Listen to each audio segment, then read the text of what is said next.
Welcome, fellow wanderer of the spirit portals, to the complete chronicle of Avatar Korra, the avatar who bridged two worlds and ushered in a new age of balance between human and spirit. Tonight, we explore the extraordinary life of the waterbender from the Southern Water Tribe who awakened to find her world transformed by modernity and progress, yet still in desperate need of the Avatar's guidance. This is a tale of growth through adversity, of tradition meeting innovation, and of a fierce spirit who learned that true strength comes not from bending elements, but from bending with change itself. So settle in, make yourself comfortable, and let your mind drift as we traverse Korra's remarkable journey together. In the year 153, after the Great Comet, when Avatar Aang's gentle spirit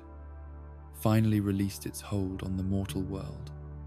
and passed into the cosmic cycle of renewal, the wheel of reincarnation turned once more toward the Southern Water Tribe, carrying with it the eternal promise that balance would endure, even as individual lives must end. The icy winds that swept across the polar landscape seemed to whisper of change approaching, of power being transferred from one soul to another across the vast distances that separate death from birth, wisdom from innocence, the end of one extraordinary story from the beginning of another, equally remarkable. Tonrak and Senna's small house on the outskirts of Wolf Cove had weathered countless storms during their years of marriage, its sturdy construction reflecting the practical wisdom that Southern Water Tribe builders had developed through generations of life in one of the world's most challenging environments. The dwelling was modest, but comfortable, filled with the kinds of handcrafted furniture and carefully preserved family heirlooms that spoke of people who understood the value of permanence in a landscape where everything seemed temporary, where ice could shift and crack without warning, where survival depended on respecting forces far greater than individual human will or ambition. The child who came into the world during the deep winter of that year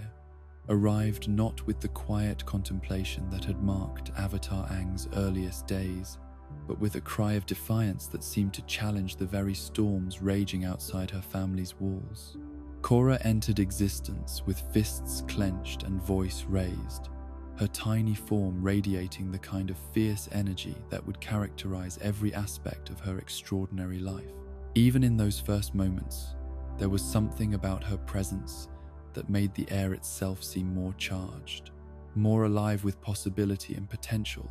than the peaceful atmosphere that had surrounded her predecessor's birth among the mountain peaks of the air nomads. The Southern Water Tribe had changed considerably during the century that had passed since the war's end, its traditional isolation gradually giving way to increased contact with the outside world while still maintaining the essential character that had enabled its survival through the darkest periods of Fire Nation aggression.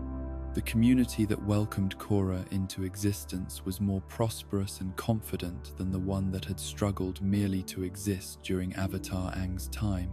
yet it remained fundamentally rooted in the values of cooperation, resilience, and respect for the natural world that had always defined Water Tribe culture and identity. Tonrak's position within this community was complicated by his history as an exile from the Northern Water Tribe, his past mistakes having cost him the birthright of leadership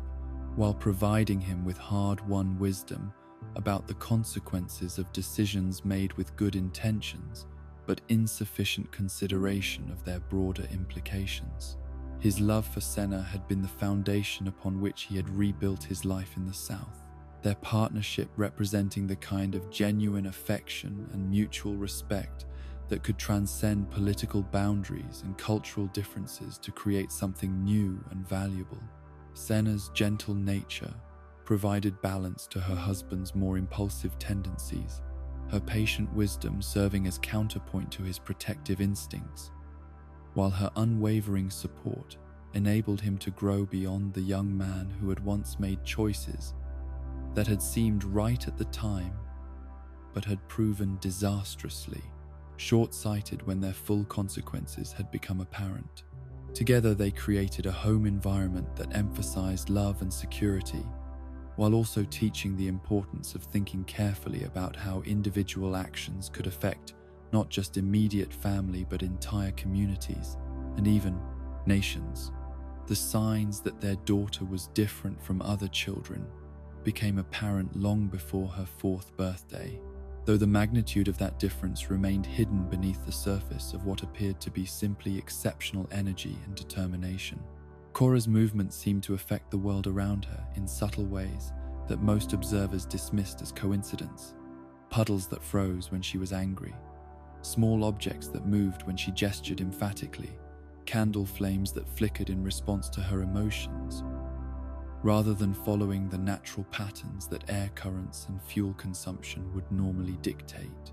her relationship with the natural world was instinctive and immediate, her connection to water manifesting through play rather than formal instruction, as she discovered that the liquid element responded to her unconscious desires and emotional states. Bath time became an adventure of splashing and wave-making that seemed to defy the normal physics of contained water, while drinking cups and washing basins developed a tendency to behave in ways that suggested influence beyond simple manipulation by small hands, learning to control their environment through normal developmental processes. The traditional water tribe emphasis on community child rearing meant that Korra was surrounded from birth by extended family members and neighbors who contributed to her education and development, while also serving as additional sets of eyes to monitor her progress and ensure her safety. This network of support and supervision was particularly important given the harsh realities of polar life,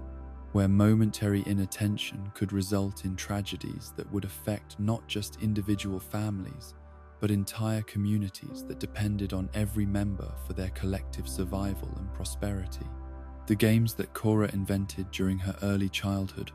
often involved elements that seemed to respond to her presence in ways that delighted her young companions, while occasionally causing concern among the adults who witnessed behaviors that challenged their understanding of how children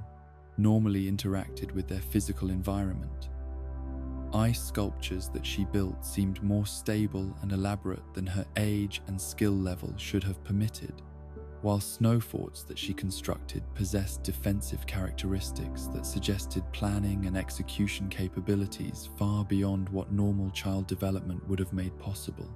The 4th year of Korra's life brought with it the dramatic revelation that would transform not just her own existence but the lives of everyone around her. The moment when childhood games would give way to cosmic responsibility, and the simple joys of growing up in a loving family would be forever complicated by the weight of expectations that came with being the bridge between worlds. The day began like countless others before it, with morning routines and family meals and the kinds of ordinary interactions that create the foundation of security and normalcy upon which extraordinary destinies must ultimately be built. The arrival of the White Lotus representatives had been arranged through careful coordination between Tonrak and the secretive organization that had served the Avatar for generations, their presence in the Southern Water Tribe creating undercurrents of excitement and speculation that rippled through the community, despite efforts to maintain discretion about their true purpose. These men carried themselves with the dignity and authority that came from dedication to causes greater than personal advancement, their weathered faces and careful movements, speaking of lives spent in service to principles that transcended national boundaries and political allegiances. The testing chamber that had been prepared in the community meeting hall was arranged according to traditions that dated back centuries, its simple furnishings creating an environment that was both formal enough to honor the significance of the moment and comfortable enough to allow a 4-year-old child to behave naturally rather than being overwhelmed by ceremony that she could not yet understand. The Avatar relics that had been carefully transported from their secure storage location were displayed with reverence befitting objects, whose selection would confirm or deny the most important question that could be asked about any young beat person's identity and destiny. When Korra entered the chamber accompanied by her parents, her behavior was confident and curious rather than awed or intimidated, her natural boldness serving her well in circumstances that might have caused other children to retreat into shyness or confusion. She approached the array of toys and artifacts with the same enthusiasm that she brought to all new experiences, her hands moving with unconscious certainty toward objects that called to something deep within her spiritual essence. Items that had been chosen by previous avatar incarnations according to criteria that transcended rational analysis or conscious preference. The selection process was swift and decisive, Korra's choices leaving no doubt about their significance, as she gathered the 4 traditional objects that had been selected by avatar after avatar across the centuries, her small fingers handling ancient artifacts with familiarity that spoke of connections extending far beyond her brief individual existence. The watching adults understood immediately that they were witnessing history in the making, the moment when the avatar cycle renewed itself and the eternal guardian of balance was revealed in her new incarnation. But the true confirmation came not through relic selection, but through the demonstration that followed, as Korra's excitement and desire to show what she could do led her to perform feats of elemental manipulation that should have been impossible for someone so young, techniques that represented mastery levels typically achieved only after years of dedicated training and spiritual development. Her waterbending created shapes and movements that reflected instinctive understanding of advanced principles, while her earthbending manipulated stone and soil with precision that suggested muscle memory inherited from previous incarnations. The firebending that completed her demonstration was perhaps most shocking of all, given the water tribe's traditional relationship with the element that had been their enemy for so long. Yet Korra's flames danced with control and artistry that spoke of comfort and familiarity rather than struggle against opposing elemental philosophy. The fire that she created was warm rather than threatening, playful rather than destructive, showing that her connection to the element transcended cultural boundaries and historical grievances to embrace the fundamental harmony that linked all aspects of natural power. The proclamation that followed was both celebration and burden, the formal recognition of Korra as the new avatar bringing joy to her family and community, while also beginning the process that would separate her from normal childhood experiences and thrust upon her responsibilities that no 4-year-old should have to contemplate. The excitement of the moment was real and shared by everyone present, yet beneath the surface lay awareness that this revelation would change everything for the child who had simply been their daughter and neighbor just moments before. The White Lotus members who witnessed Korra's demonstration understood that they were observing abilities that far exceeded anything recorded in their extensive archives about previous avatar manifestations at such young ages, her prodigious talent suggesting that this incarnation might face challenges that would require every advantage that early identification and careful training could provide. Their reports would influence decisions about her education and protection that would shape the next phase of her development, while attempting to balance the needs of a growing child with the requirements of someone destined to serve as the world's spiritual guardian. The news of Korra's identity spread throughout the Southern Water Tribe community with the speed and intensity that accompanied all truly significant events, creating ripples of excitement and concern that would influence how people interacted with her family for years to come. The little girl who had been simply Tonrak and Senna's daughter was now the Avatar, heir to spiritual powers and cosmic responsibilities that placed her in a category entirely separate from normal human experience, a transformation that would affect every relationship and every decision that touched her life. The protective instincts that this revelation awakened in her parents were immediate and powerful, their understanding of history, warning them about the dangers that had surrounded previous avatars, while their love for their daughter demanded that they do everything possible to shield her from threats that might emerge from any direction and take any form. The balance between protection and preparation would become the central challenge of Korra's upbringing, the constant tension between keeping her safe and ensuring that she developed the skills and wisdom necessary to fulfill her eventual destiny. As the excitement of the day settled into the quieter rhythms of planning and preparation, the Southern Water Tribe began to adjust to the reality that they were now home to the most important person in the world, the individual whose choices and capabilities would influence the fate of all 4 nations for decades to come.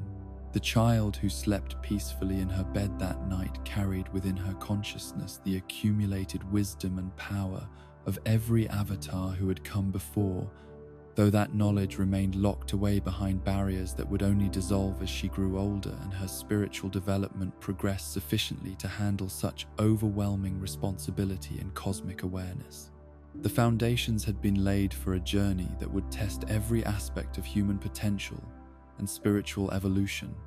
a path that would lead from the ice and snow of the Southern Water Tribe to challenges and adventures that no one present could have imagined on that momentous day when 4-year-old Korra announced herself to the world as the Avatar through demonstrations of power that proved beyond any doubt that the eternal cycle of balance and renewal continued unbroken. Ready to face whatever trials the future might bring with courage, determination,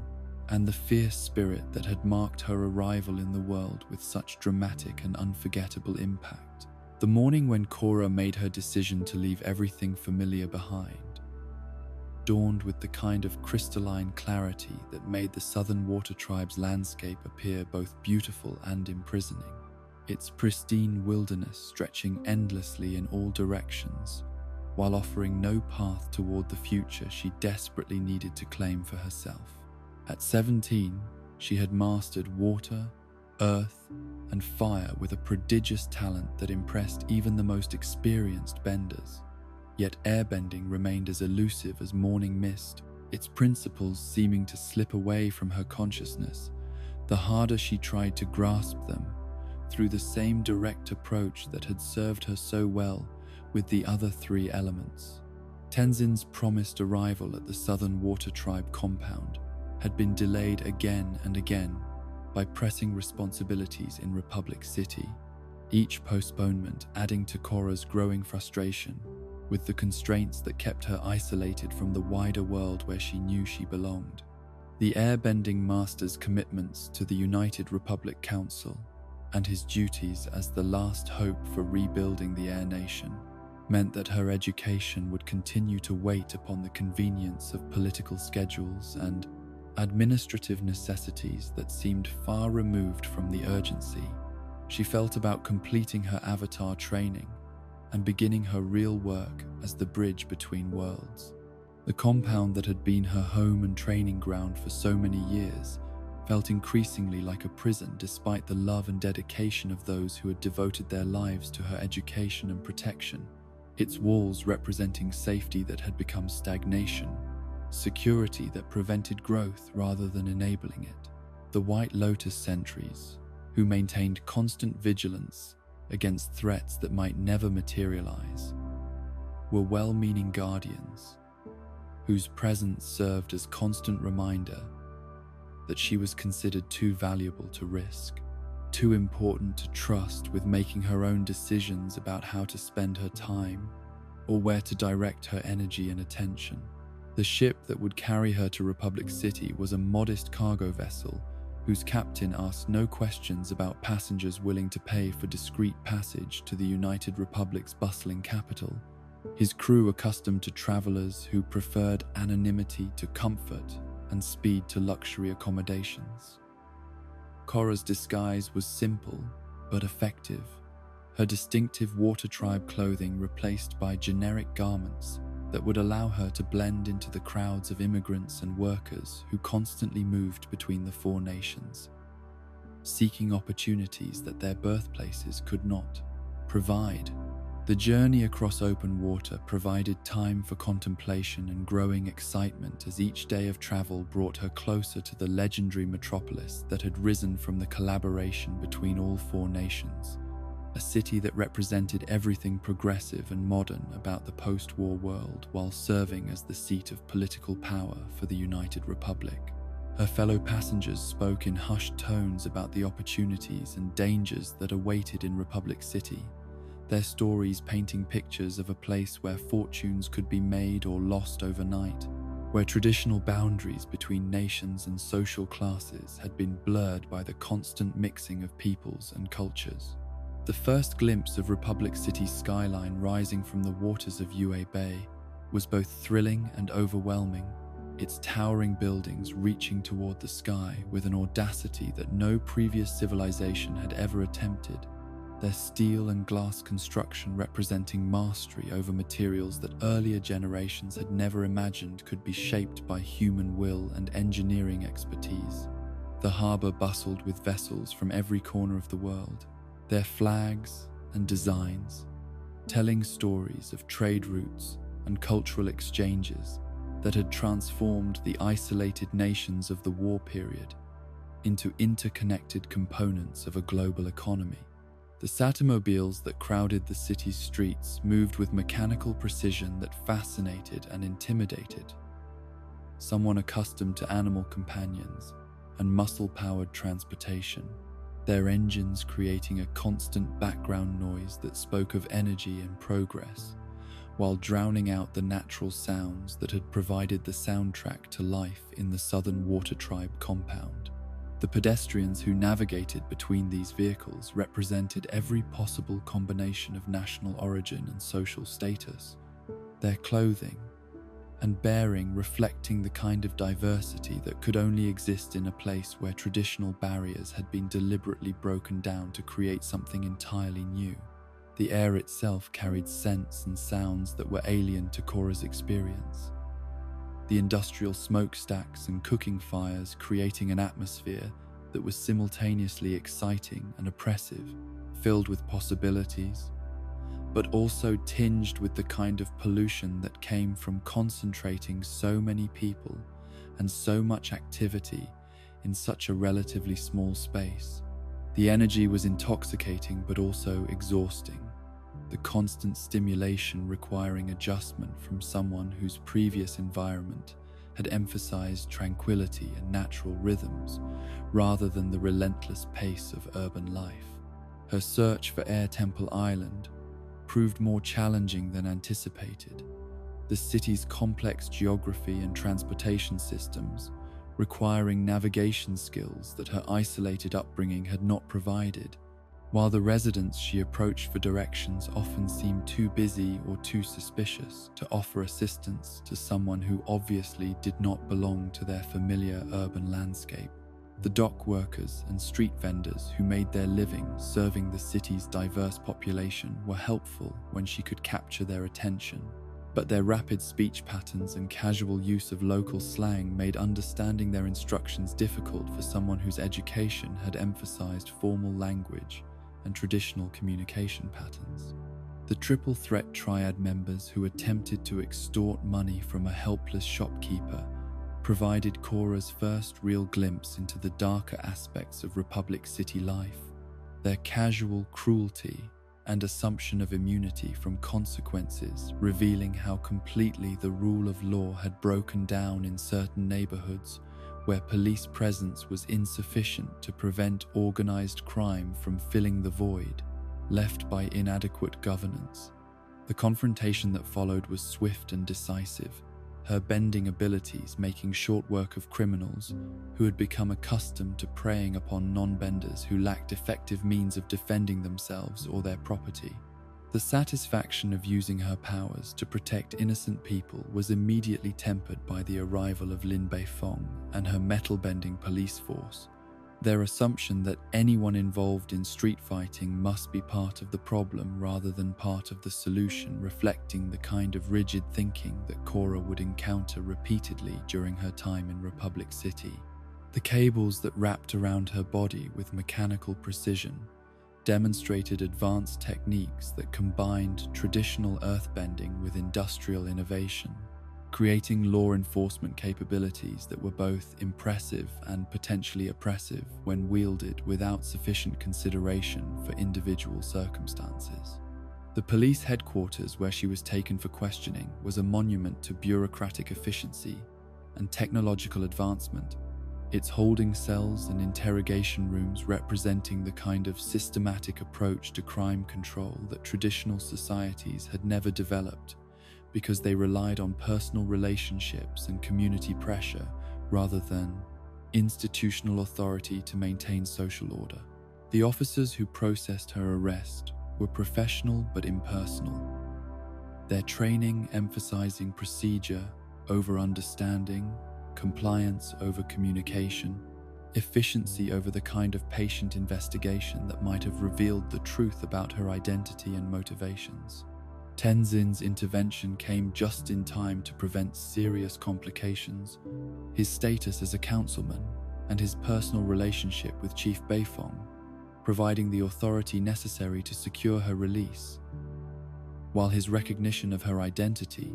transformed the situation from criminal matter to diplomatic incident, requiring careful handling. The air-bending master's mixture of relief and exasperation upon discovering her unauthorized journey to Republic City reflected his understanding of both her need for training and the dangers that her presence in the urban environment would create for everyone involved in her education and protection.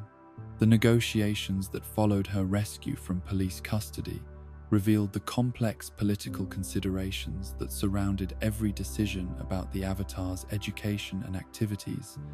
Tenzin's responsibilities to the United Republic Council, conflicting with his obligations as her teacher, while her own desires for independence and normal experiences clashed with security requirements that seemed increasingly unreasonable to someone who had demonstrated her ability to protect herself through direct action rather than relying on others for her safety and well-being. Air Temple Island itself was a marvel of architectural preservation and cultural maintenance, its traditional air nomad design, creating an oasis of tranquility within sight of Republic City's bustling commercial districts, while serving as living monument to Aang's successful efforts to rebuild his people's civilization from the fragments that had survived the Fire Nation's genocidal campaign. The temples and meditation gardens provided environments specifically designed to support airbending training and spiritual development. Their careful attention to airflow and spatial relationships, reflecting centuries of accumulated wisdom about how physical surroundings could facilitate or hinder connection with the element that represented freedom and spiritual enlightenment. Tenzin's family welcomed Korra with warmth that was complicated by their understanding of the disruption that her presence would bring to their carefully ordered lives. Pema's gentle kindness, balanced by practical concerns about raising 3 young children in proximity to someone whose training would inevitably involve dangerous exercises and volatile emotional states. Jinora, Ikki, and Melo represented the future of the Air Nation, their natural abilities providing hope that the ancient culture would continue to thrive, while their youthful energy created challenges for adults trying to maintain the kind of disciplined environment that effective spiritual instruction required. The airbending training that began immediately upon her arrival proved frustratingly different from the direct approach that had served Korra so well with the other 3 elements. Its emphasis on flexibility and indirect action, contradicting every instinct that had enabled her rapid mastery of water, earth, and fire through determination and aggressive application of raw power. The spinning gates that served as basic training equipment required patience and subtle timing rather than forceful breakthrough, their design reflecting air nomad philosophy about working with natural forces rather than attempting to dominate them through superior strength or stubborn persistence. The meditation sessions that Tenzin required as foundation for all advanced airbending techniques challenged Korra's active temperament and need for constant physical engagement, their emphasis on stillness and internal reflection seeming like wasted time to someone accustomed to measuring progress through visible achievement and concrete results. The breathing exercises and spiritual contemplation that were essential components of air nomad education felt abstract and irrelevant to someone whose previous training had emphasized practical application and immediate demonstration of acquired skills through increasingly complex challenges and competitions. The growing frustration with her slow progress in airbending coincided with her discovery of pro-bending, the popular sport that had emerged from Republic City's unique, multicultural environment to create entertainment that combined traditional martial arts with modern technology and commercial spectacle. The arena where these matches took place was a temple to athletic achievement and popular culture, its crowds representing every segment of the city's diverse population, while the competitors themselves demonstrated bending techniques that had evolved far beyond their traditional military and spiritual applications to serve purely recreational purposes. Mako and Bolin's Fire Ferrets team provided exactly the kind of dynamic partnership that Korra craved, their brotherly bond, creating emotional connections that had been missing from her isolated upbringing, while their shared commitment to pro-bending success offered goals that were both immediate and achievable through the kind of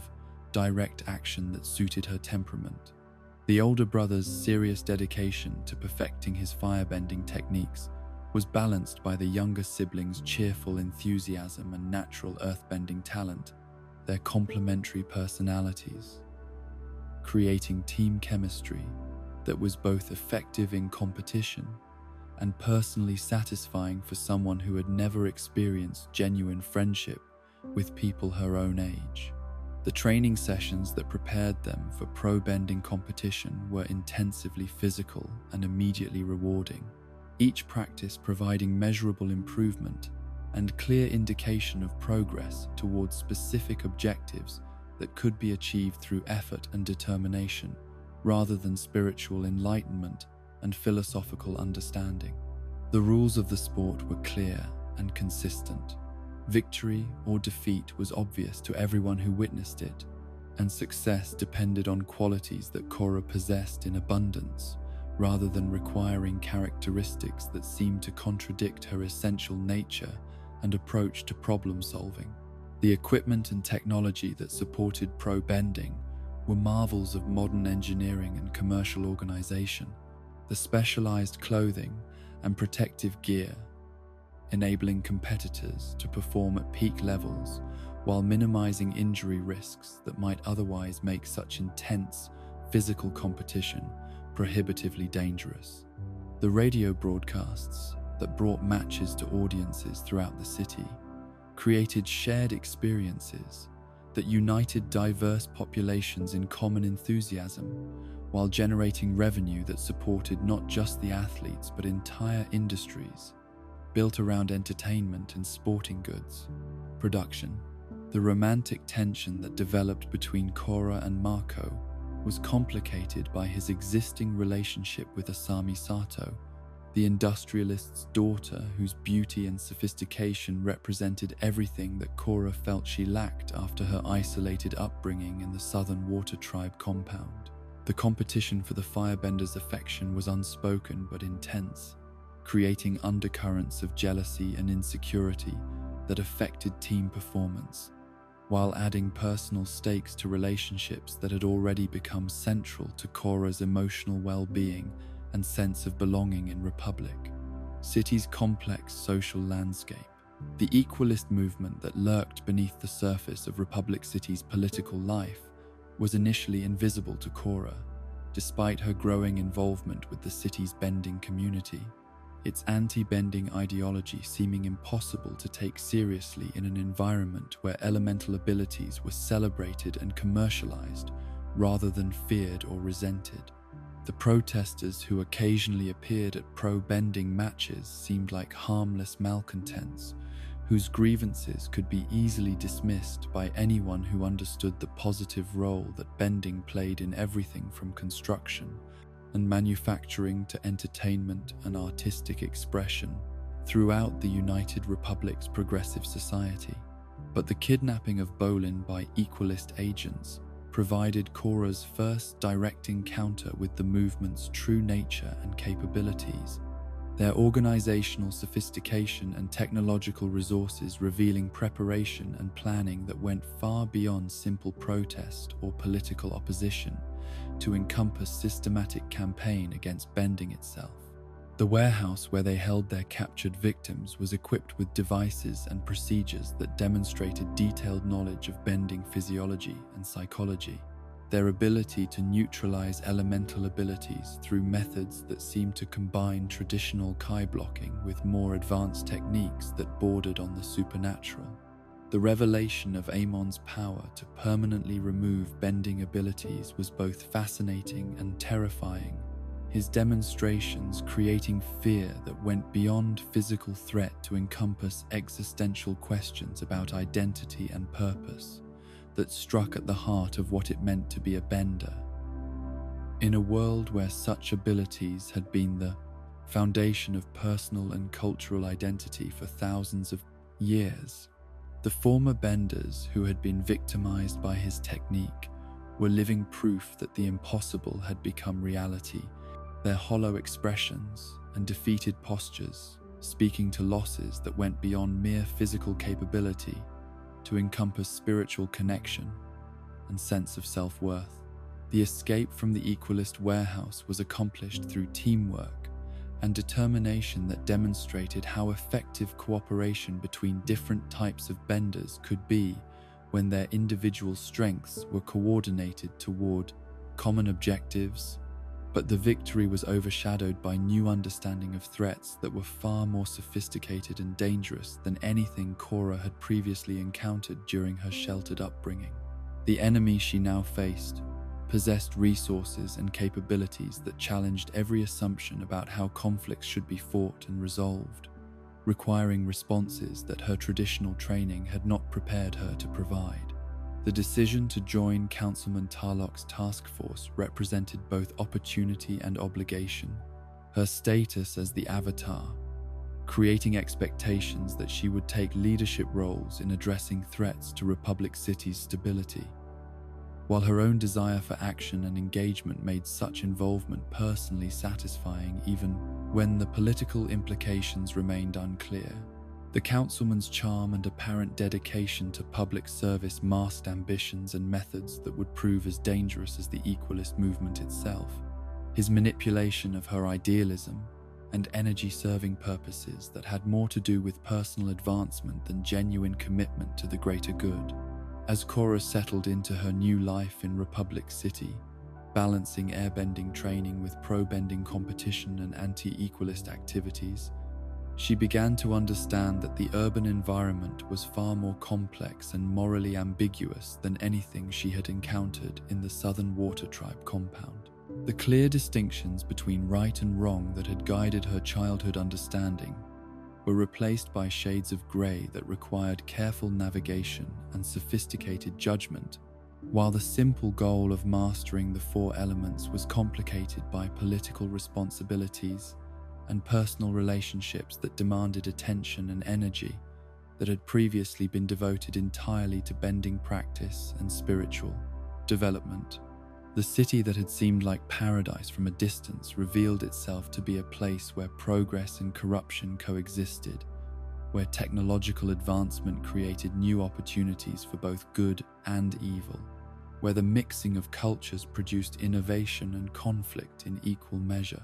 The Avatar who had arrived seeking airbending training was being transformed into someone who would need wisdom and political skill as much as elemental mastery, whose role as bridge between worlds would require understanding human nature as much as spiritual principles,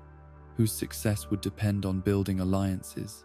and inspiring others rather than simply demonstrating superior power in dramatic confrontations with clearly defined enemies.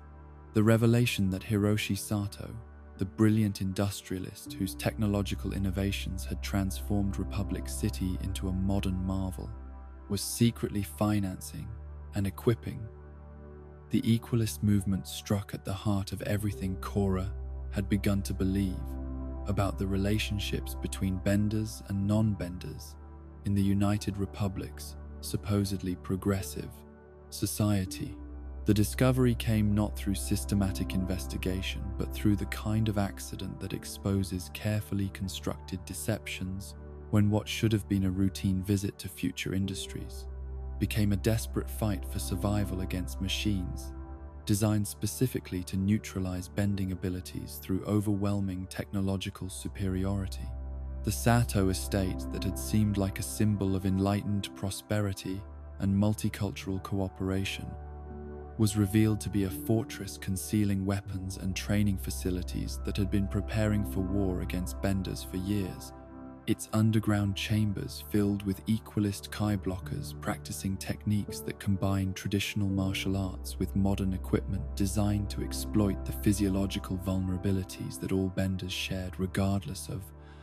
their individual skill levels or elemental specializations. The betrayal was complete and devastating, transforming someone who had appeared to be an ally and potential father figure into an enemy whose intimate knowledge of their capabilities and limitations made him far more dangerous than any opponent they had previously faced. Asami's shock and grief at discovering her father's true allegiances were complicated by her own non-bending status and the legitimate grievances that had driven so many people to support the equalist cause. Her personal relationships with Mako and Korra creating conflicts of loyalty that could not be resolved through simple choices between right and wrong. The young woman who had grown up believing in her father's vision of technological progress serving all citizens equally was forced to confront the reality that his innovations had been motivated by hatred rather than hope, his genius perverted into service of destruction rather than creation. The formation of the new Team Avatar that included Asami despite her father's betrayal represented both practical necessity and moral choice. Korra's decision to trust someone whose family connections made her suspect demonstrating the kind of faith in individual character over circumstances that would define her approach to leadership throughout her life as the Avatar. The industrialist's daughter brought resources and expertise that were essential for combating equalist technology, while her personal stake in stopping her father's crusade provided motivation that went beyond abstract commitment to justice or balance. The living arrangements at Air Temple Island that accommodated this expanded group created new dynamics and challenges for everyone involved. Tenzin's family adjusting to the presence of additional young adults whose training needs and personal relationships required constant attention, while the Avatar's focus was divided between airbending instruction and the increasingly urgent demands of the equalist crisis.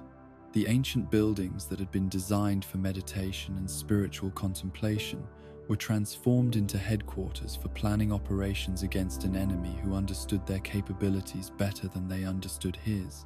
Councilman Tarlok's response to the equalist threat became increasingly authoritarian as the movement's attacks escalated in frequency and sophistication. His emergency measures restricting freedoms and civil liberties in ways that seemed to validate equalist arguments about bender supremacy and governmental oppression of non-bending citizens. The task force meetings that had initially focused on protecting innocent people gradually evolved into discussions of preemptive strikes and collective punishment that made Korra uncomfortable, even as she recognized the genuine dangers that inaction would create for Republic City's entire population. The curfews and security checkpoints that transformed the city's vibrant neighborhoods into zones of suspicion and fear represented exactly the kind of heavy-handed response that played into equalist propaganda about bender tyranny and the impossibility of peaceful coexistence between those who possessed elemental abilities and those who did not. The police raids that swept through non-bending communities in search of equalist sympathizers created resentment and martyrs, while often failing to identify actual threats, their crude methods serving to recruit new supporters for a movement that thrived on grievance and perceived injustice. The pro-bending championship that should have been celebration of athletic achievement and multicultural cooperation became instead a target for equalist terrorism. The attack on the arena serving multiple purposes by eliminating a symbol of bender privilege while demonstrating the movement's capability to strike at the heart of Republic City's most beloved institutions. The assault was carefully planned and expertly executed, combining traditional sabotage techniques with advanced technology to create destruction that was both spectacular and symbolic, sending messages that could not be ignored by government officials who had previously dismissed the equalists as minor irritants rather than existential threats. The White Falls Wolfbats' victory over the Fire Ferrets in the championship match was tainted by obvious corruption and referee bias that undermined the sport's credibility while providing equalist propagandists with additional evidence of systemic unfairness in institutions dominated by benders. The defeat was painful for Korra not just because of her competitive nature, but because it represented failure in an arena where success should have depended solely on skill and determination rather than political connections or financial influence, the kind of pure contest that had attracted her to pro-bending in the first place. The equalist attack that followed immediately after the match was coordinated, assault that demonstrated the movement's intelligence capabilities and strategic planning, their knowledge of the arena's security systems and evacuation procedures, enabling them to trap spectators and competitors, while systematically eliminating the building's defensive capabilities through precisely targeted strikes. The Kai blockers who swarmed through the facility moved with military precision,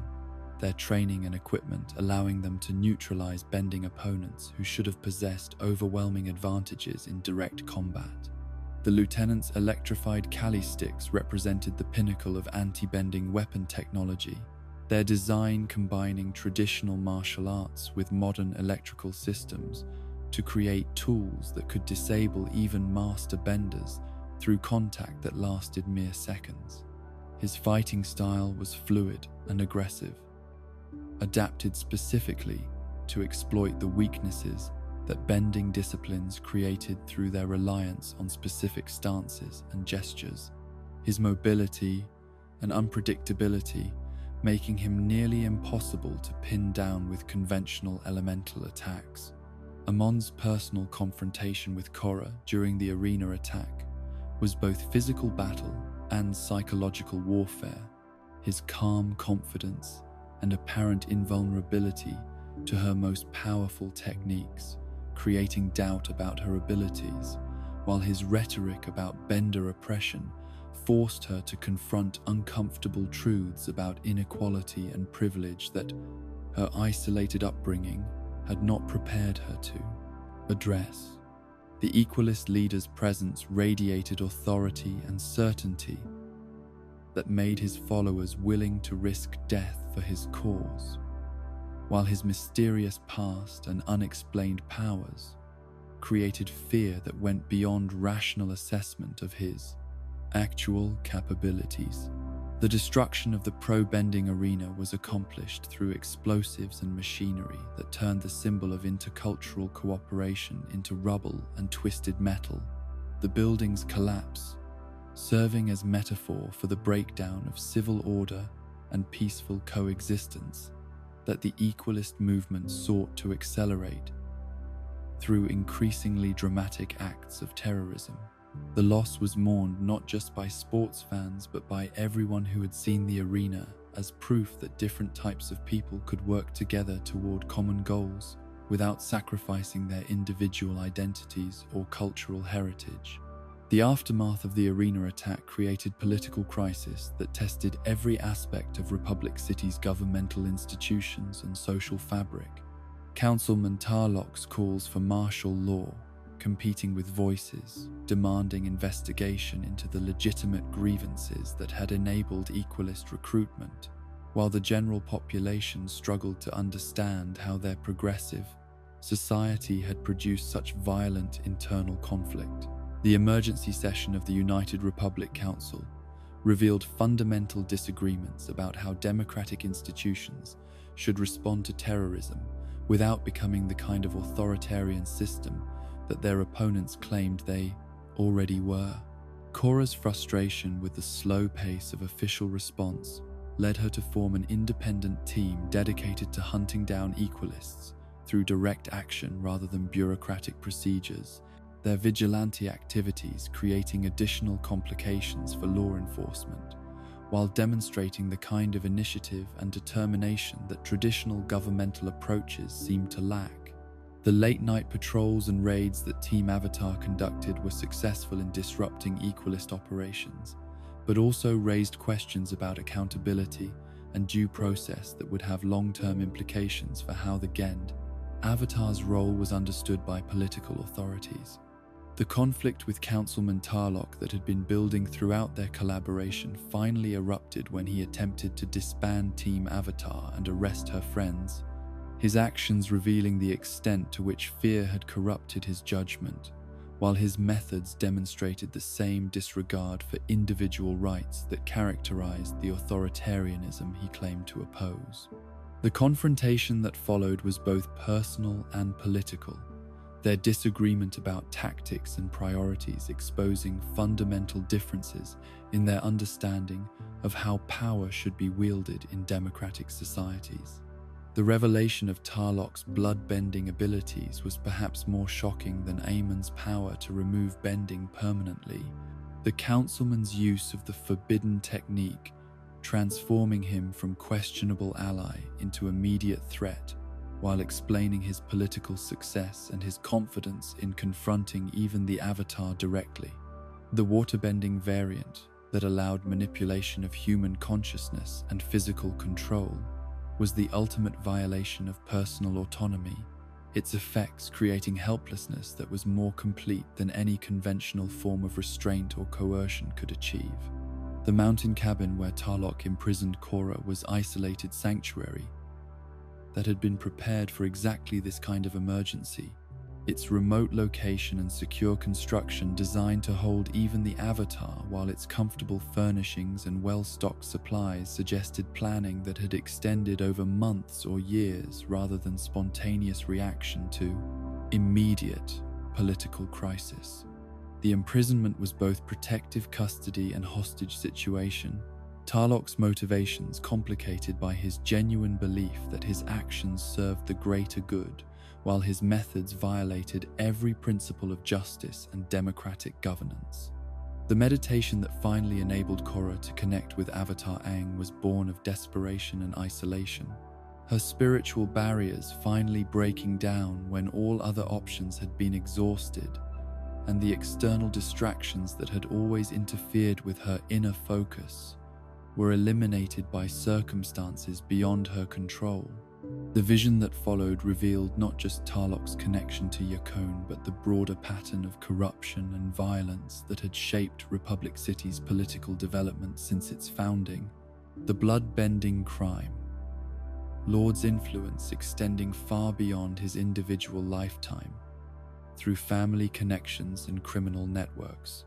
Amon's assault on the mountain cabin was perfectly timed raid that demonstrated the Equalist movement's intelligence capabilities while providing Korra with unexpected opportunity to escape during the confusion of battle between two enemies who were ultimately fighting for control over her rather than representing genuinely opposed ideologies. The combat between Bloodbender and Kai Blockers was brief but decisive, their techniques designed to counter each other, while their mutual hatred provided motivation that transcended tactical considerations, or rational assessment of odds and capabilities.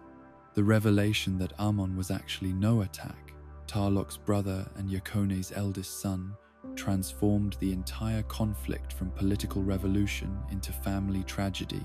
The Equalist leader's anti-bending crusade, revealed as elaborate revenge against a father who had perverted waterbending into tool of oppression while traumatizing his own children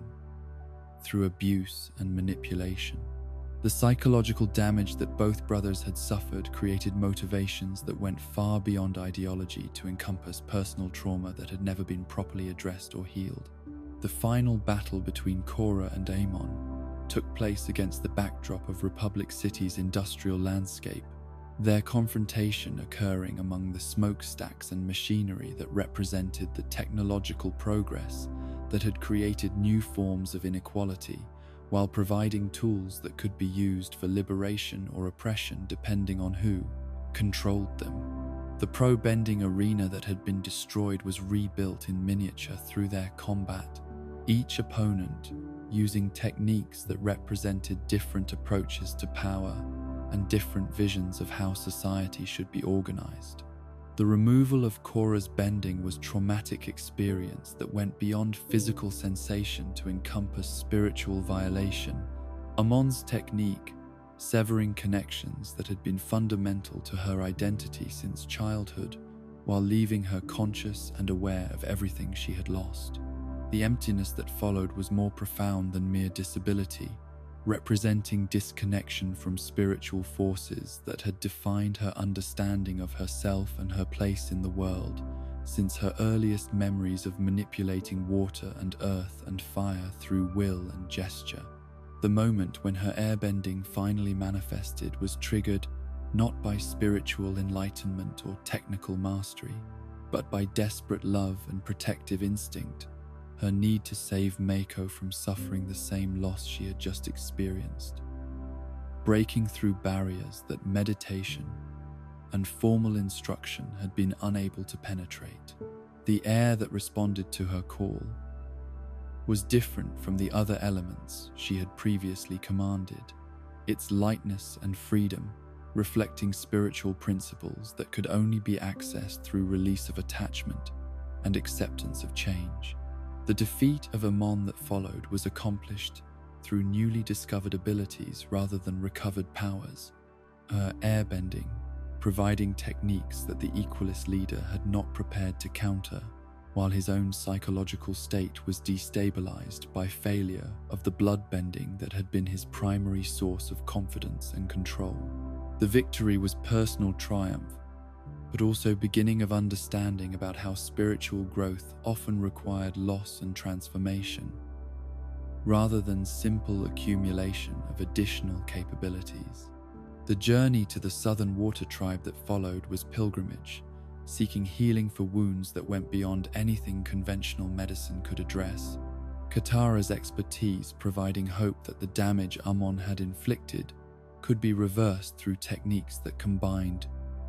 traditional waterbending with spiritual knowledge accumulated over decades of serving as the Avatar's companion and teacher.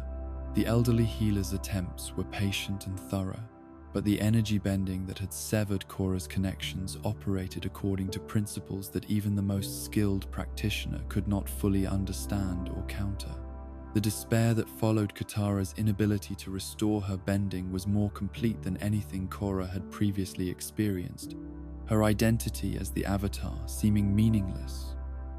without the elemental abilities that had been its foundation, while her sense of purpose and self-worth collapsed under the weight of failure and loss. The spiritual crisis that accompanied physical disability challenged every assumption about her destiny and value, forcing her to confront questions about who she was beneath the powers that had defined her since childhood. The vision of Avatar Aang that appeared during her darkest moment was both memory and prophecy, his presence providing connection to spiritual realm that transcended individual incarnations, while his wisdom offered perspective that her limited experience could not have achieved independently. The restoration of her bending that followed was less important than the spiritual awakening that accompanied it. Her understanding of the avatar state and her cosmic role finally achieving the depth and maturity that had been missing despite her technical mastery of 3 elements. The energy-bending ability that was revealed along with her restored powers provided new understanding of the avatar's ultimate purpose and capabilities. The technique that could remove or restore bending, representing the bridge between physical and spiritual worlds, that was her true function, rather than simply being master of elemental manipulation. The power to heal what Amon had broken offered hope not just for her own recovery, but for all those who had been victimized by the Equalist leader's campaign of spiritual destruction and psychological warfare. The romance with Mako that finally found expression in the aftermath of Crisis was complicated by everything they had shared and suffered together. Their relationship built on foundations of mutual support and shared danger that would continue to influence their interactions long after immediate threats had been resolved. The love that had enabled her airbending breakthrough was real and powerful, but it existed within context of responsibilities and destinies that would always create tensions between personal happiness and cosmic duty. As Korra stood with her restored powers and new understanding of her role as the Avatar, she looked out over Republic City's skyline with eyes that had been changed by loss and recovery, her perspective shaped by experiences that had tested every aspect of her character and abilities, while revealing depths of spiritual potential that formal training alone could never have accessed. The revolution was over, but the work of healing and rebuilding was just beginning, requiring wisdom and compassion that could only come from someone who had faced the darkness within human nature and chosen light despite every temptation to respond to hatred with hatred, violence with violence, despair with despair. The celebration that followed Korra's victory over Amon and the restoration of her bending was brief respite before new challenges emerged to test her growing understanding of the Avatar's role in a world where spiritual and political forces were becoming increasingly intertwined in ways that defied traditional categories and solutions. The Glacier Spirits Festival that marked the beginning of her second year as a fully realized Avatar promised to be joyous occasions celebrating the return of balance to Republic City, but beneath the surface of festivity lay currents of change that would soon transform celebration into conflict and force her to confront family secrets that had been carefully hidden since her childhood. Uncle Unalak's arrival at the Southern Water Tribe for the festival was greeted with the complex mixture of respect and wariness that characterized relationships between the Northern and Southern Water Tribes. His status as a powerful spiritual leader, acknowledged even by those who remembered his exile from their community years earlier. The elegant waterbending master possessed knowledge and abilities that complemented Korra's raw power, with sophisticated understanding of spiritual principles. His teachings about the connection between physical and spirit worlds, offering exactly the kind of advanced instruction that her education had been lacking, despite her technical mastery of all 4 elements. The festival itself was a magnificent display of Water Tribe culture and spiritual tradition, its ceremonies and rituals designed to honor the relationship between human communities and the natural forces that governed polar life, while celebrating the resilience and wisdom that had enabled their civilization to survive the darkest periods of war and isolation. The dancing and singing that filled the compound created an atmosphere of joy and connection that reminded everyone present of values and traditions that transcended political boundaries and factional disputes. The shared heritage that united all Water Tribe people regardless of which pole they called home. But the conversations that took place in quiet corners and private meetings revealed tensions and disagreements that threatened to disrupt the harmony that the festival was meant to celebrate and strengthen. Unalaq's criticisms of Southern Water Tribe's spiritual practices, creating divisions between those who welcomed his guidance and those who viewed his involvement as unwelcome interference from someone whose motives remained unclear, despite his apparent wisdom and good intentions. The debates about tradition and progress that emerged from these discussions would prove to have consequences far beyond academic disagreement or cultural preference. Korra's eagerness to learn from her uncle was motivated by genuine desire to deepen her spiritual understanding and overcome the limitations that had made airbending so difficult to master. But her enthusiasm was complicated by growing awareness of the political implications of accepting instruction from someone whose relationship with her father remained strained by old conflicts and unresolved grievances. The techniques that Unalaq demonstrated were undeniably powerful and sophisticated, his manipulation of spiritual energy, revealing capabilities that went far beyond anything she had previously witnessed, from even the most accomplished waterbending masters.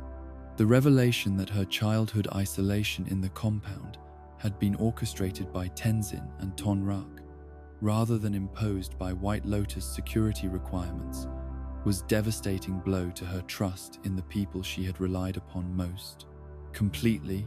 their well-intentioned deception, feeling like betrayal of the honest relationship that should exist between teacher and student, father and daughter. The protective instincts that had motivated their decision were understandable, but the secrecy surrounding it suggested a pattern of paternalistic control that contradicted everything she had been taught about the Avatar's independence and authority to make decisions about her own training and development. The break with Tenzin that followed this revelation was painful for both teacher and student, their relationship damaged by years of careful management and diplomatic evasion that had prevented the kind of direct communication that might have avoided the crisis while addressing the legitimate concerns that had motivated the airbending master's reluctance to discuss certain aspects of her childhood and education. The anger and hurt that characterized their final argument reflected deeper frustrations about autonomy and respect that went beyond immediate disagreement about spiritual instruction to encompass fundamental questions about how the Avatar should be guided and supported. Unalaq's offer to serve as her spiritual guide was perfectly timed to exploit the emotional void left by her rejection of Tenzin's continued mentorship, his knowledge and apparent wisdom, providing exactly the kind of advanced training that her development required, while his family connection offered personal relationship that seemed more honest and direct than the careful, diplomatic management that had characterized her interactions with Air Temple Island. The decision to accept his guidance felt like natural progression toward maturity and independence, taking control of her own education, rather than allowing others to make decisions about what she needed to learn and when she was ready to learn it. The journey to the South Pole that marked the beginning of her spiritual training with Unalaq was pilgrimage to one of the most sacred sites in Water Tribe cosmology, the location where the barriers between physical and spirit worlds were thinnest, and where ancient ceremonies had been performed for centuries to maintain harmony between human communities and the forces that governed natural cycles and basined seasonal changes. The landscape itself was both beautiful and forbidding, its pristine wilderness unmarked by human settlement, but charged with spiritual energy that was almost palpable to anyone sensitive to such forces. The southern spirit portal that lay hidden beneath millennia of ice and snow was marvel of spiritual architecture that predated human civilization, its crystalline structure channeling energies that connected the material world to realms beyond normal perception, while serving as gateway for spirits who chose to travel between dimensions. The opening of this ancient portal was ceremony that required perfect balance between power and restraint, technique and intuition, the kind of sophisticated spiritual manipulation that demonstrated why Unalaq's guidance was necessary for someone whose training had emphasized combat applications over ceremonial responsibilities. The spirit lights that returned to the Southern Water Tribe following the portal's activation were more than mere illumination, their dancing patterns carrying messages and meanings that connected the community to cosmic forces, while providing visible proof that balance had been restored to relationships that had been disrupted for too long. The aurora that painted the polar sky in colors beyond normal spectrum created sense of wonder and spiritual connection that reminded everyone who witnessed it of realities that transcended daily concerns about politics and economics and social relationships. But the Northern Water Tribe Navy that arrived in the Southern Harbor shortly after their return from the spiritual ceremony created immediate political crisis that transformed what should have been celebration of renewed spiritual connection into confrontation between communities whose historical relationship was complicated by centuries of cultural divergence and political independence. The ships that filled the harbor carried soldiers and administrators whose presence suggested occupation rather than fraternal assistance. Their organized efficiency and military bearing, creating atmosphere of tension and suspicion that contradicted Unalaq's explanations about reconnecting the divided tribes. The Southern Water Tribe's response to this unwelcome military presence revealed deep divisions within their own community about how to balance cultural preservation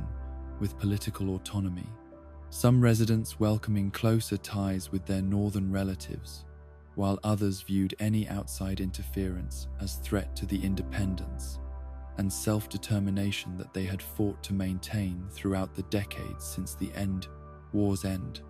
The protests and demonstrations that erupted in the streets reflected genuine fear that their unique way of life would be absorbed into northern administrative systems that prioritized efficiency and uniformity over local customs and individual freedom. Korra's position as mediator between the two sides of her own people was complicated by her family relationships and her growing understanding of the political implications of her spiritual training, her status as the Avatar, creating expectations that she would find solutions that satisfied everyone. While her personal loyalties were divided between different versions of what Water Tribe unity should look like,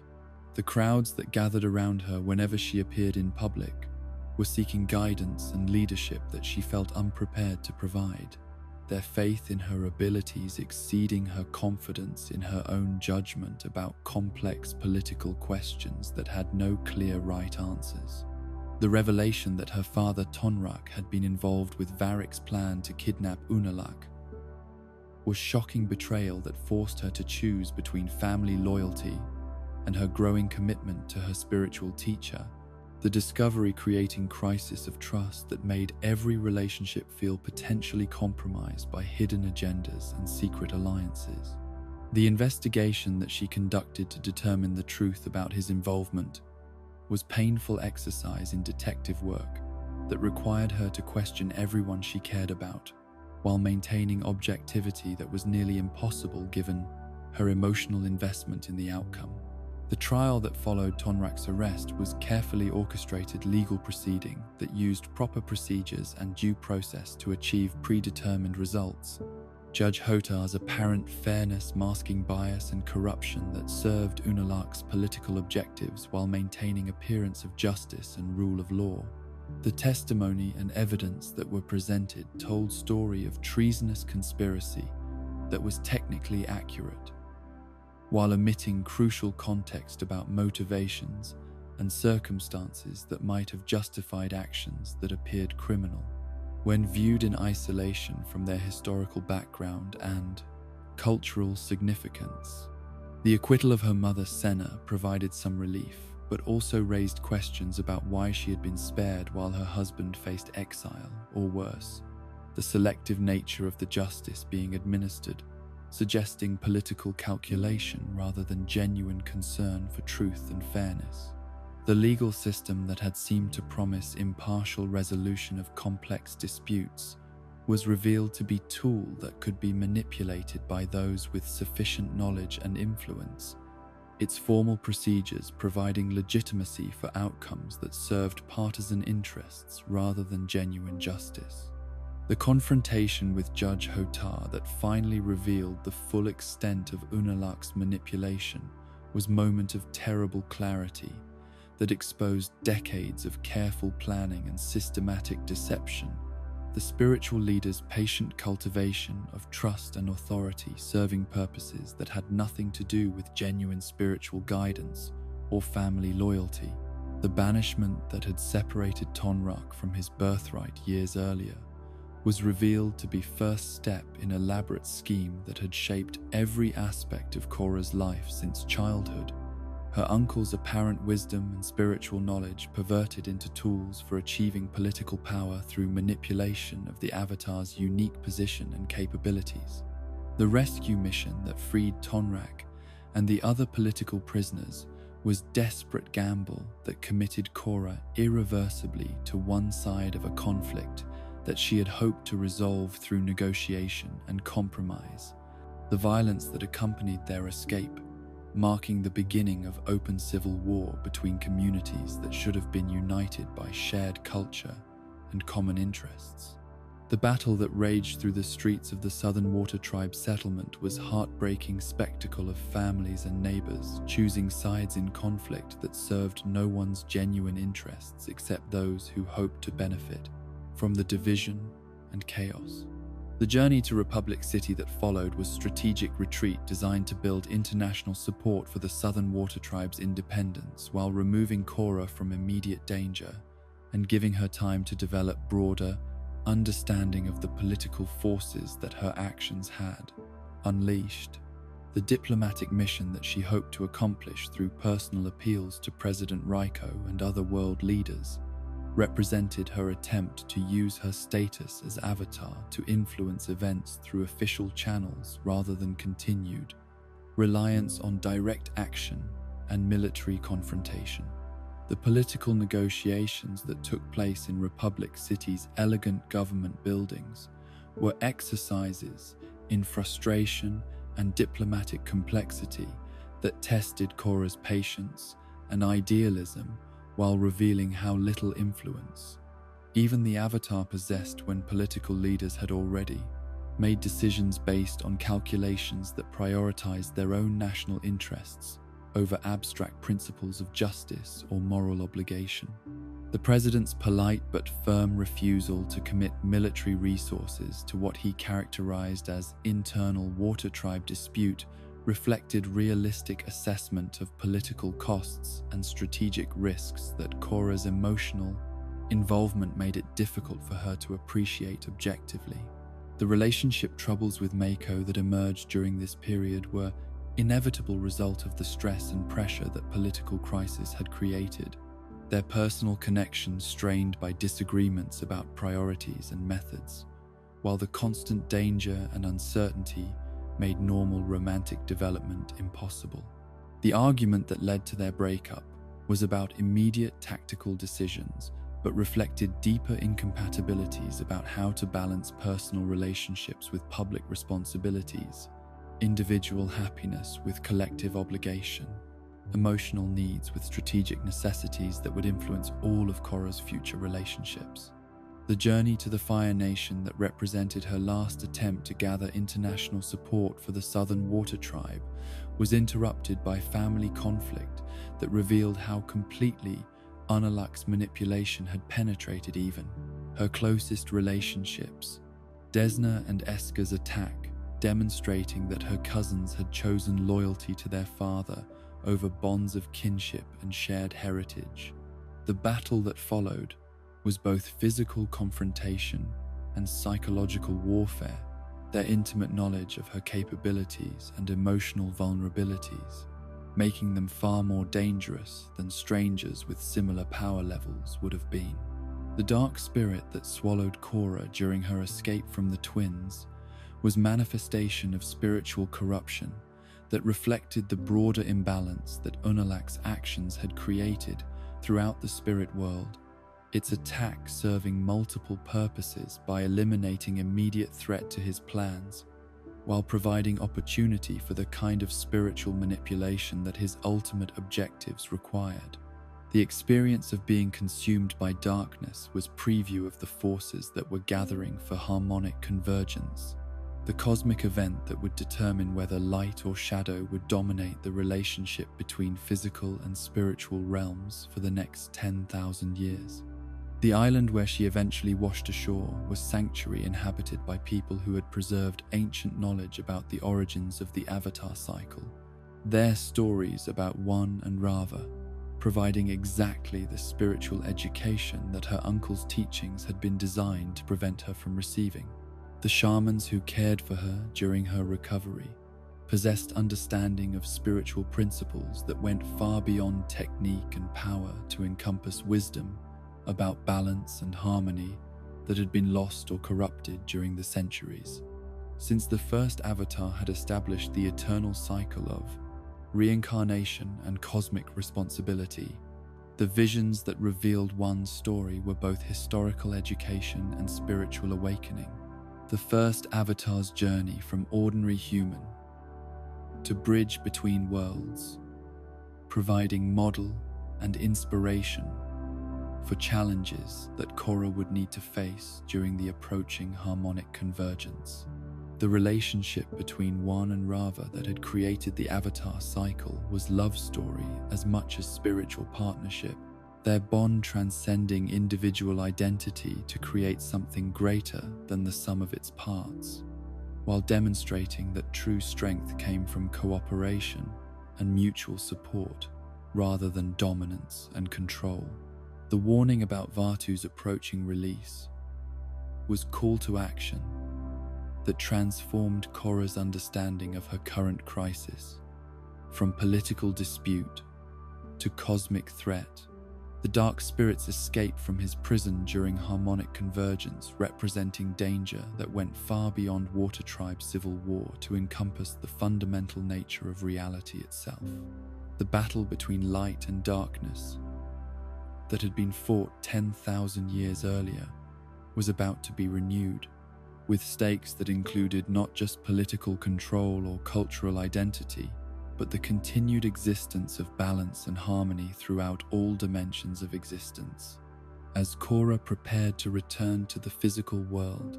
with new understanding of her true purpose and the cosmic forces that were gathering around the approaching harmonic convergence, she carried with her not just power and knowledge, but wisdom about the price of spiritual responsibility and the importance of choosing allies who shared genuine commitment to balance rather than personal ambition disguised as noble purpose. The young woman who had broken with her airbending teacher over questions of honesty and autonomy was learning that trust was perhaps the most precious and dangerous gift that the Avatar could offer, requiring judgment and wisdom that could only be developed through experience of betrayal and the patient work of rebuilding relationships on foundations of mutual respect and shared commitment to principles that transcended individual interests and temporary advantages. The race against cosmic forces that had been building for 10,000 years began with desperate urgency as harmonic convergence approached its celestial apex, the alignment of planets creating spiritual conditions that would determine whether light or darkness would dominate the relationship between physical and spirit worlds for millennia to come. Korra's newfound understanding of Wan's story and her connection to Rava provided both hope and terrible pressure. The knowledge that she carried within her consciousness, the accumulated wisdom of every avatar who had ever lived, balanced against the sobering reality that this incarnation would face challenges that none of her predecessors had been, forced to confront. The journey back to the spirit portals required navigating political and military obstacles that Unalaq's manipulation had created throughout the Water Tribe territories, Northern forces controlling key transportation routes, while Southern resistance fighters conducted guerrilla operations that made travel dangerous for anyone whose loyalties remained unclear or divided. The civil war that had erupted from family betrayal and spiritual deception was consuming resources and lives that would be desperately needed for the cosmic battle that approached regardless of human political considerations or territorial disputes. Tenzin's family had been searching for spiritual guidance at the Eastern Air Temple when Janora's natural sensitivity to spirit world energies drew her into dimensions beyond physical reality, her consciousness becoming trapped in realms where time and space operated according to principles that human understanding could barely grasp. The young airbender's spiritual gifts had developed far beyond what her age and training should have permitted, her natural talent for perceiving connections between worlds, making her both valuable ally and vulnerable target for forces that sought to exploit such abilities for purposes that served darkness rather than balance. The meditation that finally enabled Korra to enter the spirit world was achieved through techniques that combined Unalaq's spiritual instruction with wisdom gained from the ancient shamans who had preserved one's story, her consciousness learning to separate from physical form while maintaining enough connection to material reality to avoid becoming permanently lost in dimensions where individual identity could dissolve into cosmic forces beyond personal control. The experience was simultaneously liberating and terrifying, her awareness expanding to encompass realities that normal human consciousness was not equipped to process or understand. The spirit world that she entered was a landscape of infinite possibility and constant transformation, its geography shifting according to emotional and spiritual currents, rather than physical laws, while its inhabitants possessed forms and motivations that defied categories developed through experience limited to material existence. The dark forest where she initially manifested represented her own psychological state as much as actual spiritual location. The twisted trees and shadowy paths reflecting fears and uncertainties that accompanied her growing understanding of the responsibilities that cosmic forces had placed upon her consciousness. The regression to her 4-year-old self was spiritual crisis that stripped away years of training and experience to reveal the essential core of identity that existed independent of accumulated knowledge or developed abilities. The child who had announced herself as the Avatar through pure instinct and confidence, rather than understanding of what such a claim truly meant. The vulnerability that this transformation created was both weakness and strength, opening pathways to spiritual growth that adult consciousness, with its protective barriers and rational defenses, might have been unable to access. Iroh's presence in the spirit world as guide and protector was a gift of wisdom and experience that transcended death itself. The former Fire Nation general's spiritual development during his mortal lifetime, having prepared him to serve as bridge between incarnate and disembodied consciousness, while his love for his nephew and understanding of family trauma provided perspective that Korra desperately needed during her moment of greatest spiritual vulnerability. His gentle guidance helped her reclaim adult awareness while maintaining the openness and authenticity that childhood consciousness could provide. The discovery that Janora had been captured by Unalaq at the Southern Spirit Portal was confirmation that her uncle's spiritual knowledge was being used for purposes that violated every principle of balance and harmony that such abilities were meant to serve. His manipulation of innocent children, revealing the depth of corruption that had twisted genuine spiritual gifts into tools for achieving dominance over forces that should have been approached with reverence and humility, rather than ambition and desire for control. The ultimatum that demanded opening the Northern Spirit Portal in exchange for Janora's safety was an impossible choice that forced Korra to choose between cosmic responsibility and personal loyalty, the decision testing every aspect of her character, while demonstrating how completely Unalaq had planned this confrontation to exploit her emotional attachments and moral principles.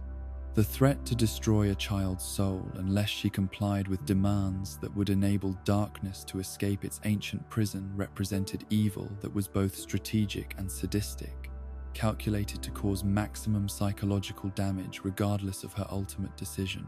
The opening of the northern portal was an act of desperate love rather than spiritual wisdom, her choice to save Janora's life, taking precedence over cosmic considerations that her heart could not accept, despite her intellectual understanding of the consequences that such action would create. The moment when spiritual barriers that had contained Vaatu for 10 millennia finally dissolved was both liberation and catastrophe. The dark spirit's escape, marking the beginning of battle that would determine whether balance could be maintained or whether chaos would consume all existence. Vaatu's emergence was an explosion of negative energy that had been compressed and concentrated during 10,000 years of imprisonment, his rage and hatred creating spiritual storms that threatened to tear apart the fabric that separated physical and spirit worlds, while his power grew with each moment of freedom from constraints that had defined cosmic order since one's original victory. The dark spirit's form was constantly shifting massive tentacles and darkness that seemed to absorb light itself, while his voice carried promises of destruction and renewal that appealed to everyone who had suffered or been disappointed by the limitations that balance and harmony imposed upon desire and ambition. The battle that erupted between Korra and Unalaq was both family conflict and cosmic struggle, their water-bending techniques creating tidal waves and ice formations that reshaped the spiritual landscape, while their philosophical disagreements about progress and tradition, freedom and order, individual will, and collective responsibility played out through elemental combat that drew power from forces far greater than personal ability or training could provide. The uncle who had claimed to offer spiritual guidance was revealed as fanatic, whose vision of renewal required destruction of everything that currently existed.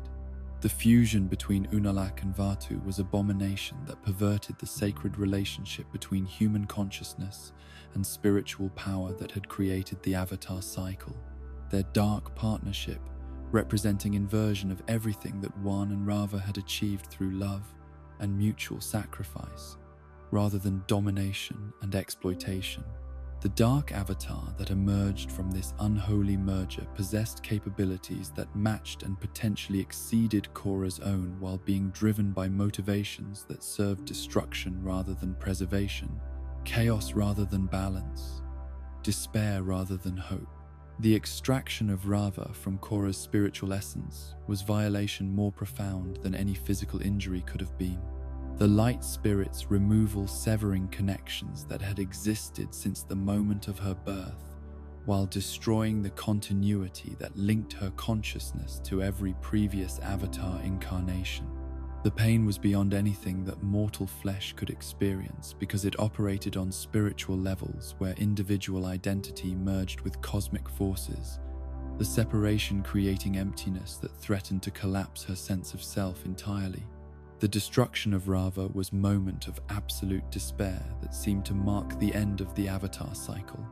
and the triumph of darkness over light, the light spirit's dissolution into constituent particles, representing failure that went beyond personal defeat to encompass the collapse of cosmic order that had maintained balance for 10,000 years. The screams that echoed across both spirit and physical worlds, as Rava's essence was scattered, carried grief that was shared by every conscious being who understood what had been lost, and what such loss meant for the future of all existence. The meditation within the Tree of Time that followed was journey into consciousness itself, Korra's awareness expanding beyond individual identity to encompass the cosmic forces that had created both light and darkness, while maintaining the eternal tension between them that made growth and change possible. The ancient tree's roots extended through all dimensions of existence, while its branches reached toward possibilities that had not yet been realized. Its timeless presence, offering connection to sources of power that transcended individual incarnations or temporary setbacks. The cosmic energy that she accessed through this meditation was not avatar power in any traditional sense, but rather direct connection to the fundamental forces that had created the universe itself. Her consciousness learning to channel creative principle that operated beyond the categories of light and dark, order and chaos, good and evil that normally define spiritual conflict. The giant spiritual projection that she created through this connection was manifestation of pure will and intention rather than bending technique or inherited ability. The journey to Republic City via spirit lights was travel through dimensions where distance was measured by spiritual connection rather than physical space. Her massive spiritual form, moving through realms where thought became reality, while maintaining enough contact with material world to manifest in locations where her presence was desperately needed. The sight of her enormous spiritual avatar rising from Yue Bay was both terrifying and inspiring to the citizens who witnessed cosmic forces literally taking physical form to protect them from destruction. The battle between Korra's spiritual projection and Unavatu that raged through Republic City streets was contest between fundamental forces rather than individual combatants, their conflict reshaping the urban landscape while creating destruction that went far beyond anything that conventional warfare could have achieved. The skyscrapers that crumbled and the harbor waters that boiled reflected energies that operated beyond normal physical laws, while the terror and wonder of witnesses demonstrated humanity's helplessness when cosmic forces chose their world as battleground. The search for Rava, within Unavatu's dark essence, was guided by wisdom that one story had provided about the eternal nature of balance itself. The understanding that light and darkness could not exist independently, but were aspects of unified cosmic principle that maintained itself through constant interaction and mutual definition. The fragment of light that she discovered within the heart of darkness was proof that destruction was never complete, that hope could survive even the most comprehensive defeat if someone possessed sufficient courage and determination to seek it. Jinora's spiritual guidance during this crucial moment was a gift of perspective and clarity that transcended her chronological age. The young airbender's natural spiritual sensitivity, enabling her to perceive connections and possibilities that even the Avatar's enhanced consciousness might have missed during the stress and confusion of cosmic battle. Her presence provided anchor to human values and relationships that kept Korra's expanded awareness from losing touch with individual identity and moral purpose, that motivated her fight against forces that represented abstract principles rather than personal antagonists. The extraction of Rava from Unavatu's corrupted form was a surgical operation performed on spiritual level, requiring precision and control that went far beyond anything that conventional bending techniques could achieve, while demanding perfect balance between force and restraint, determination and patience, individual will and cosmic harmony. The light spirit that emerged was diminished and weakened but essentially unchanged, her core nature intact, despite everything she had endured during imprisonment within darkness itself. The spirit bending that Korra employed to purify Unavatu was technique that drew directly from cosmic sources rather than inherited avatar abilities, her consciousness accessing the same fundamental forces that one had used to bind Vatu originally, while adapting those ancient methods to circumstances that the first avatar could never have anticipated or prepared for. The purification was not destruction but transformation. Darkness, being returned to its proper cosmic function, rather than eliminated entirely from existence. The defeat of Unavatu was not victory in any conventional sense, but rather restoration of balance that had been disrupted by ambition and manipulation. The dark spirit and corrupted human consciousness being separated and returned to their appropriate states, while the cosmic forces they had perverted were restored to their eternal dance of creation and destruction, growth and decay, possibility and limitation. The battle's end brought not celebration, but exhaustion and recognition of how much had been lost, even in triumph. The return to the spirit world for the reunion with Rava was homecoming for consciousness that had been fundamentally altered by experiences that no previous avatar had faced. Korra's spiritual development accelerated and deepened by trauma and cosmic responsibility, while her connection to the light spirit was strengthened rather than weakened by their temporary separation. The fusion that restored the avatar cycle was different from anything that had come before, their partnership enriched by understanding of how precious and fragile the balance they maintained truly was. Harmonic Convergence's conclusion marked the beginning of New Age, rather than simple restoration of previous conditions, the spirit portals remaining open, creating permanent change in the relationship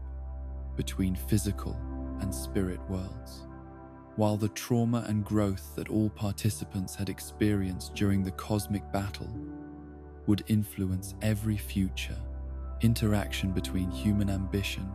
and spiritual wisdom, the convergence had tested the avatar cycle's resilience and revealed both its vulnerabilities and its ultimate strength, the eternal principle of balance, proving capable of surviving even direct assault from forces that sought to replace harmony with chaos. The declaration that ended the Water Tribe civil war was recognition that political disputes seemed insignificant after cosmic struggles that had threatened the fundamental nature of existence, the independence of the South representing human self-determination, while the reunification of families separated by conflict demonstrated that love and forgiveness could overcome manipulation and betrayal when people chose healing over revenge. Tonrak's leadership of the Southern Water Tribe was both reward for his loyalty and recognition of wisdom gained through suffering and loss. The decision to leave both spirit portals open was perhaps the most consequential choice that any avatar had ever made, fundamentally altering the nature of reality, while accepting responsibility for consequences that could not be predicted or controlled through traditional methods. The new age that began with spirits and humans learning to coexist would require wisdom and patience that went far beyond anything previous generations had needed to develop, challenges that would test every aspect of human adaptability and spiritual growth. As Korra stood at the threshold between worlds, with Rava's light restored within her consciousness and the avatar cycle renewed, despite everything that darkness had done to destroy it, she understood that her role as bridge between worlds had been permanently transformed by experiences that had stripped away illusions about power and control, while revealing depths of spiritual potential that would influence every future. Incarnation, the young woman who had begun this journey seeking spiritual training, had become something unprecedented, an avatar whose connection to cosmic forces had been tested by separation and strengthened by reunion, whose understanding of balance had been deepened by direct experience of what existence would be like without it. The transformation that followed harmonic convergence was unlike anything recorded in the annals of spiritual or political history. The cosmic event's conclusion, bringing not peace, but a cascade of unexpected consequences that would challenge every assumption about how the world was supposed to function when the barriers between physical and spiritual realms had been permanently altered. The spirit vines that began growing throughout Republic City were only the most visible manifestation of changes that operated on levels too fundamental to be easily understood or quickly addressed. Their crystalline tendrils reshaping the urban landscape while displacing thousands of citizens whose homes and businesses were consumed by vegetation that followed no natural laws of growth or geographical logic. The refugees who fled their overtaken neighborhoods carried with them stories of impossible transformations and supernatural encounters that tested the sanity and credibility of everyone who tried to make sense of what was happening to Dos, their familiar world. The reliable rhythms of urban life, disrupted by forces that responded to spiritual rather than political authority, while demonstrating power that technological progress had not prepared anyone to confront or control. The evacuation centers that sprang up throughout the undamaged portions of the city became focal points for fear and frustration as displaced families struggled to understand why their avatar had created problems that she seemed unable to solve. President Raiko's growing hostility toward Korra reflected political calculations that prioritized immediate stability over long-term spiritual balance. His administration's inability to address the spirit vine crisis, creating pressure for scapegoats and simple solutions that could restore public confidence in governmental competence and authority. The meetings between Avatar and President grew increasingly tense, as each side blamed the other for consequences that neither had anticipated or prepared to manage, their personal relationship deteriorating under the weight of expectations that exceeded any individual's capacity to fulfill, regardless of their official responsibilities or cosmic authority. The airbenders who began manifesting throughout the Earth Kingdom were perhaps the most remarkable consequence of harmonic convergence's energy shift. Ordinary people suddenly discovering abilities that had been extinct for over a century, while struggling to understand powers that came without instruction manuals or cultural context to guide their development and application. The reports that filtered back to Republic City spoke of confusion and wonder in equal measure, families discovering that relatives possessed capabilities that challenged everything they thought they knew about the limits of human potential and the fixed nature of individual identity. The decision to search for these new airbenders was motivated by both practical necessity and spiritual responsibility. Tenzin's desperate hope for rebuilding the Air Nation, finding unexpected opportunity in cosmic accident, while Korra's guilt over the Spirit Vine crisis drove her to seek ways of transforming destructive consequences into positive outcomes that might justify the suffering her decisions had caused. The mission represented attempt to create meaning from chaos while providing concrete evidence that change could serve constructive purposes rather than simply creating new problems without solving existing ones. The journey through the Earth Kingdom that followed revealed a realm still struggling to recover from the chaos that had followed Earth Queen Hoting's assassination. Regional authorities attempting to maintain order while dealing with social and economic disruption that had been building for decades before the recent political crisis had brought underlying problems to the surface. The roads between cities were dangerous passages controlled by bandits and desperate refugees, while the urban centers themselves were islands of precarious stability surrounded by countryside where traditional forms of governance had collapsed entirely. The new airbenders they encountered represented every possible response to sudden acquisition of impossible abilities, some embracing their gifts with enthusiasm, while others feared powers that seemed to violate natural law and personal identity in ways that challenged fundamental assumptions about who they were and what they were capable of achieving. The families and communities that had been affected by these transformations were struggling to integrate miraculous changes into lives that had been planned around completely different expectations and possibilities. Kai's recruitment to their cause was typical of the challenges they faced in convincing people to abandon established lives for uncertain futures, serving causes they barely understood. the young airbender's criminal background and attachment to his street family, creating conflicts between personal loyalty and abstract ideals about rebuilding ancient civilizations that held no meaning for someone whose survival had always depended on practical concerns rather than spiritual principles or cultural preservation. His eventual decision to join them represented triumph of hope over experience, while demonstrating the kind of personal sacrifice that their mission would require from everyone involved. The arrival in Ba Sing Se revealed how completely the Earth Kingdom's traditional center of power had been transformed by recent events. The massive city, struggling to maintain basic services while dealing with refugee populations and political instability, that had created opportunities for ambitious individuals to exploit chaos for personal advantage.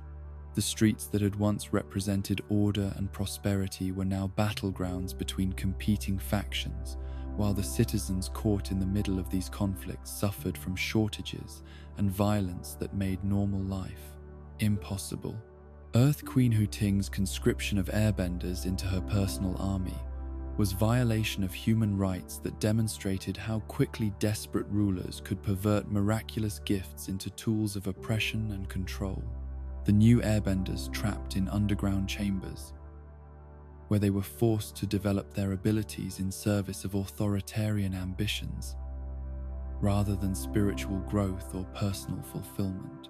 The discovery of this systematic abuse transformed what had been recruitment mission into rescue operation that would require careful planning and considerable risk to execute successfully.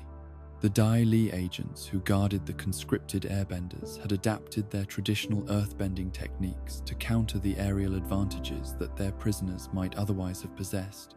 Their training and equipment designed specifically to neutralize abilities that they had studied and analyzed, rather than simply reacting with surprise or confusion to unprecedented powers. The secret police force that had survived every political transformation in Ba Sing Se's history had once again proven their adaptability and ruthless efficiency in serving whoever currently controlled the machinery of state power. The rescue mission that freed the imprisoned airbenders required coordination between Team Avatar's diverse abilities while testing their capacity for stealth and precision rather than the direct confrontation that had characterized their previous adventures. The underground chambers creating environmental challenges that limited their options, while the presence of innocent hostages made collateral damage unacceptable, regardless of tactical advantages that more aggressive approaches might have provided. The success of their infiltration demonstrated growth in their teamwork and strategic thinking, while revealing how much they had learned from previous missions that had relied too heavily on improvisation and individual heroics. Lin Beifong's arrival with warning about escaped Red Lotus prisoners created new urgency around threats that had been building in secret, while everyone's attention was focused on more obvious problems like spirit vines and political instability. The dangerous criminals who sought Korra's capture or death representing level of organized opposition that went far beyond anything they had previously faced from individual antagonists or temporary alliances. The metal-bending police chief's intelligence about Zahir, Gazan, Minghua, and Pli provided crucial tactical information, while emphasizing how completely their enemies had prepared for confrontation with the Avatar and her allies. The journey to Zaofu was pilgrimage to one of the most remarkable achievements in modern Earth Kingdom civilization. Suyin Beifong's Metal City, representing vision of progress and innovation that had survived the chaos, engulfing the rest of the kingdom, while demonstrating how advanced technology and enlightened governance could create prosperity and security even during periods of widespread instability. The architecture that combined metal-bending artistry with practical engineering created living spaces that were both beautiful and functional, while the community's commitment to education and cultural development offered models for how society might evolve beyond the limitations that had characterized traditional approaches to urban planning and social organization. Opal's emergence as an airbender created personal connections that complicated the mission's objectives while providing emotional stakes that went beyond abstract commitment to cultural preservation or spiritual balance. The young woman's natural talent and enthusiasm for her new abilities, offering hope for the Air Nation's future, while her family relationships created potential conflicts between different loyalties and obligations that would need to be navigated carefully to avoid devastating consequences for everyone involved. Her training became laboratory for developing teaching methods that could accommodate students who brought different backgrounds and expectations to their airbending education. Korra's instruction in metal bending under Suyin's guidance was breakthrough that made her the first avatar to master the advanced earthbending technique, while demonstrating how her unique spiritual connection could enable learning that transcended traditional limitations and categories.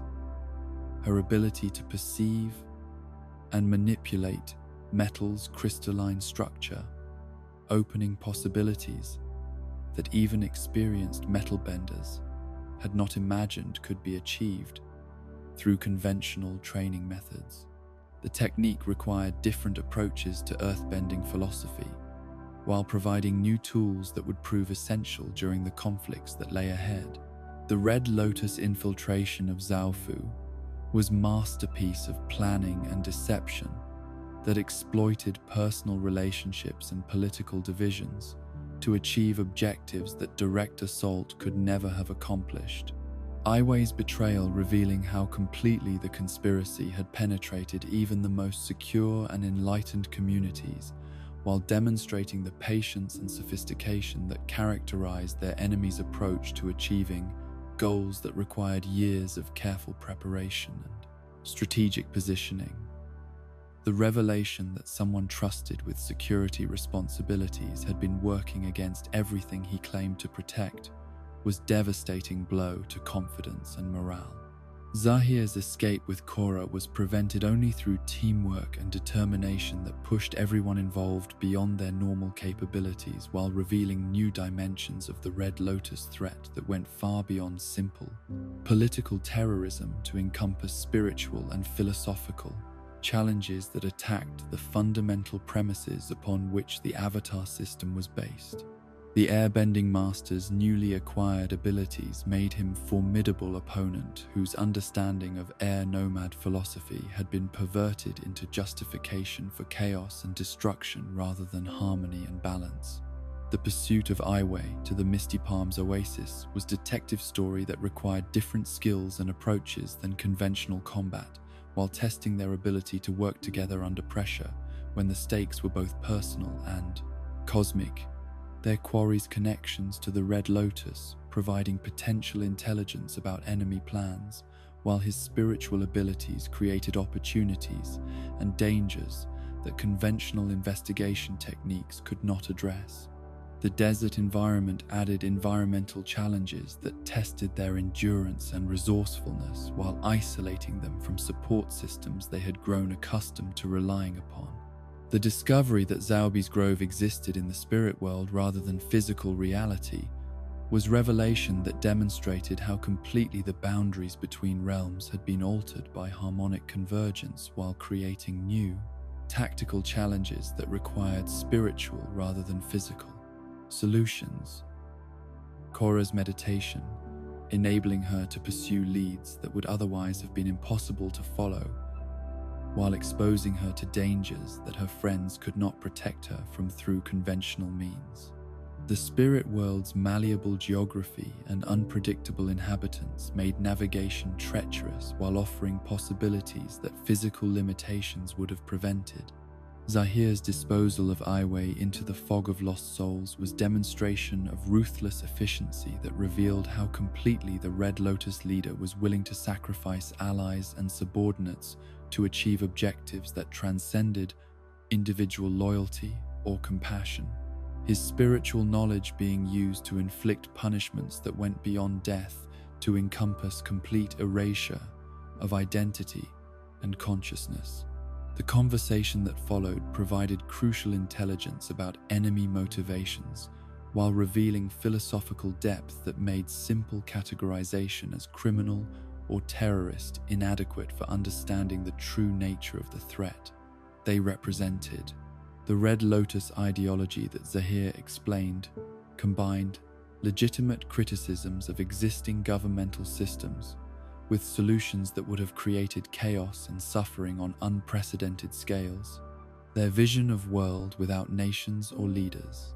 appealing to idealistic impulses while ignoring practical realities about human nature and social organization, that made such radical transformation impossible without destroying everything valuable that civilization had achieved. The seductive nature of their arguments made them more dangerous than simple megalomaniacs, because their appeal to justice and freedom could attract followers who genuinely believed they were serving noble causes. The kidnapping attempt that followed Korra's return to physical world was coordinated assault that demonstrated the Red Lotus's tactical capabilities, while testing Team Avatar's ability to protect their most important member when enemies possessed intimate knowledge of their strengths and limitations. The battle requiring improvisation and sacrifice that pushed everyone beyond their comfort zones, while revealing how much they had grown as individual fighters and coordinated team. The escape was accomplished through heroism and cleverness rather than overwhelming power, while emphasizing how precarious their situation had become. The capture by Earth Kingdom forces was an ironic twist that demonstrated how political chaos had made former allies into potential enemies, while creating opportunities for the Red Lotus to exploit governmental dysfunction for their own purposes. The military officers who arrested them, acting according to orders that served political expediency rather than justice or rational assessment of actual threats to public safety and international stability. The treatment they received revealed how far Earth Kingdom institutions had fallen from their traditional standards of honor and competence. The desert survival experience that followed their escape was a test of teamwork and resourcefulness that forced former enemies to work together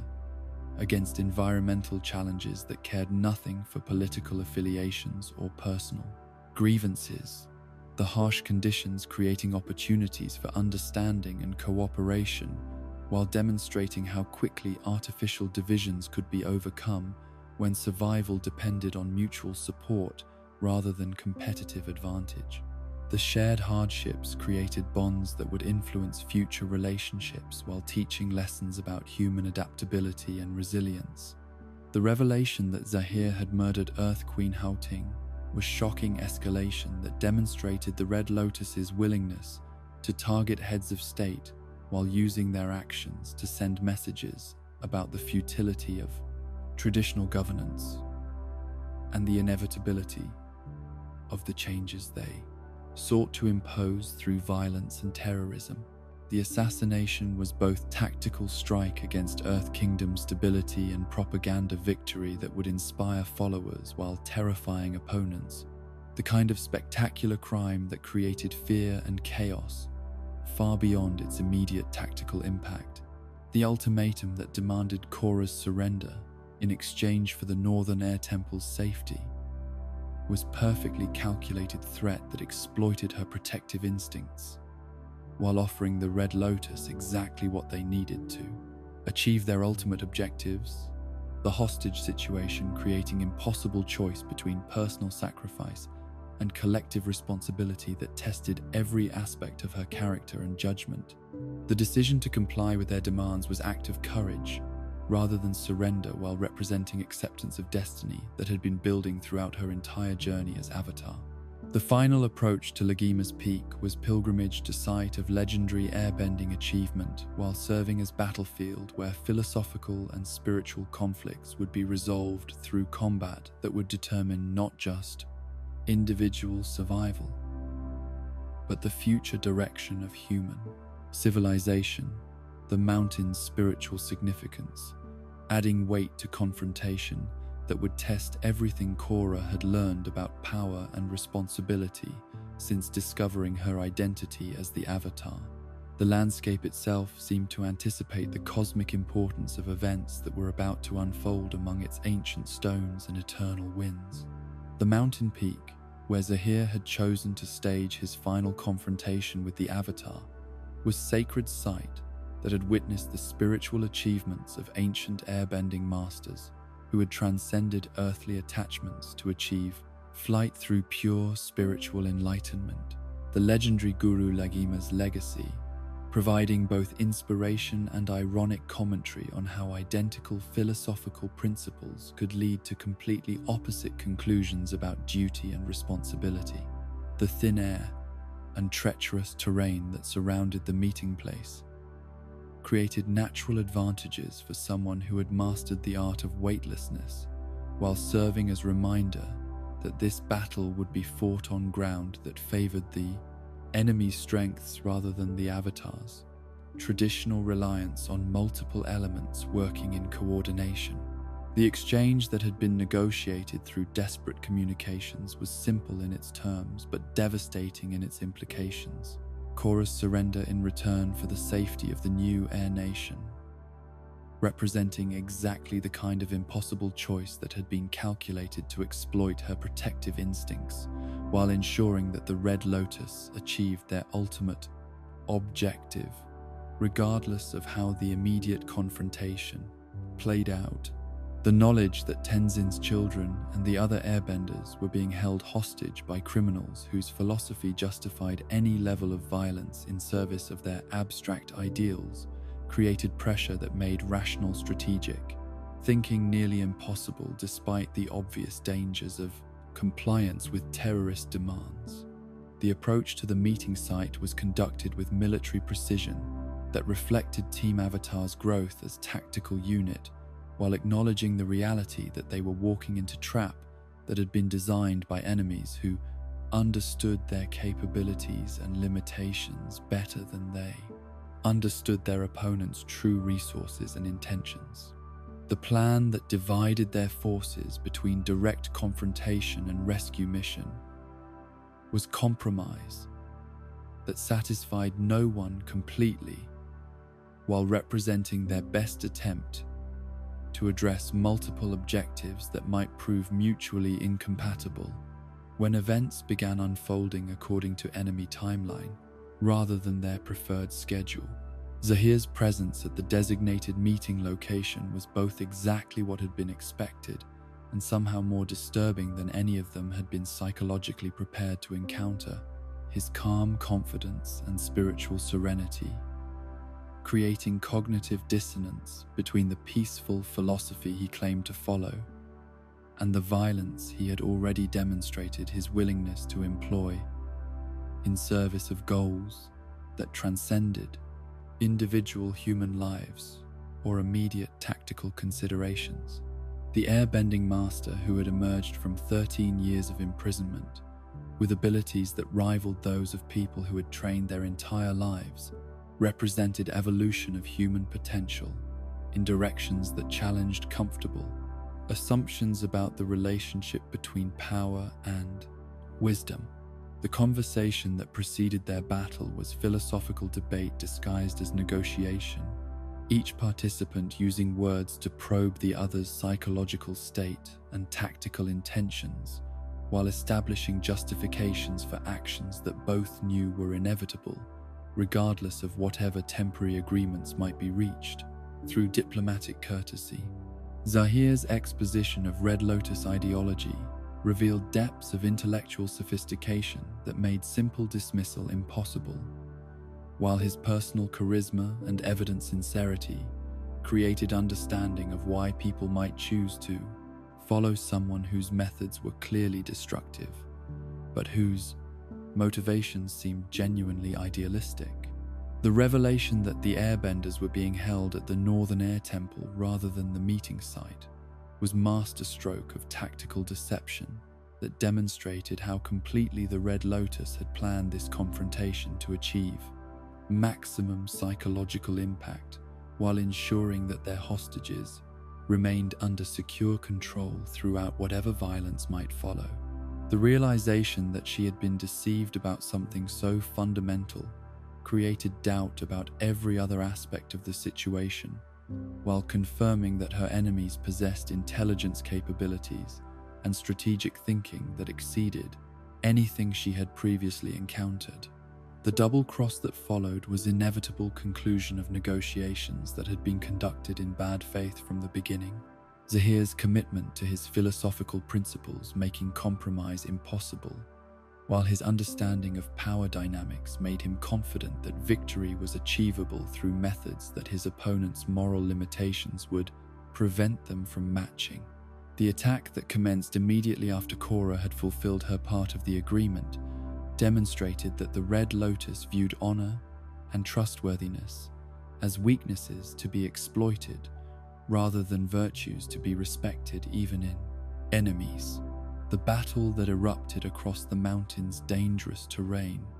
was showcase for abilities that represented the pinnacle of their respective disciplines. Zahir's flight enabling three-dimensional combat that conventional earthbound opponents struggled to counter, while his philosophical training in detachment and letting go provided psychological advantages that complemented his physical capabilities. The airbending techniques that he employed were classical in their form but revolutionary in their application.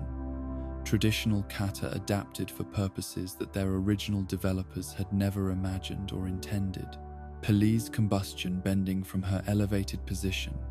created explosive hazards that forced everyone to seek cover while limiting their mobility to areas that could not be targeted effectively. By her unique ranged attacks, her partnership with Zahir demonstrating how individual abilities could be coordinated to create tactical advantages that exceeded the sum of their individual capabilities. The precision of her aim and the devastating power of her explosions made approaching their position nearly impossible, while the psychological impact of constant bombardment created stress that interfered with clear thinking, coordinated response. The underground prison where Korra found herself suspended was technological marvel that combined traditional earthbending construction with metallurgical innovations designed specifically to hold someone of her unique capabilities. The chains that bound her representing not just physical restraint, but psychological warfare aimed at creating feelings of helplessness and despair that would make resistance seem futile. The chamber's design reflected years of planning and detailed study of Avatar abilities, while its construction demonstrated resources and technical expertise that exceeded anything previous enemies had been able to deploy against Oxher.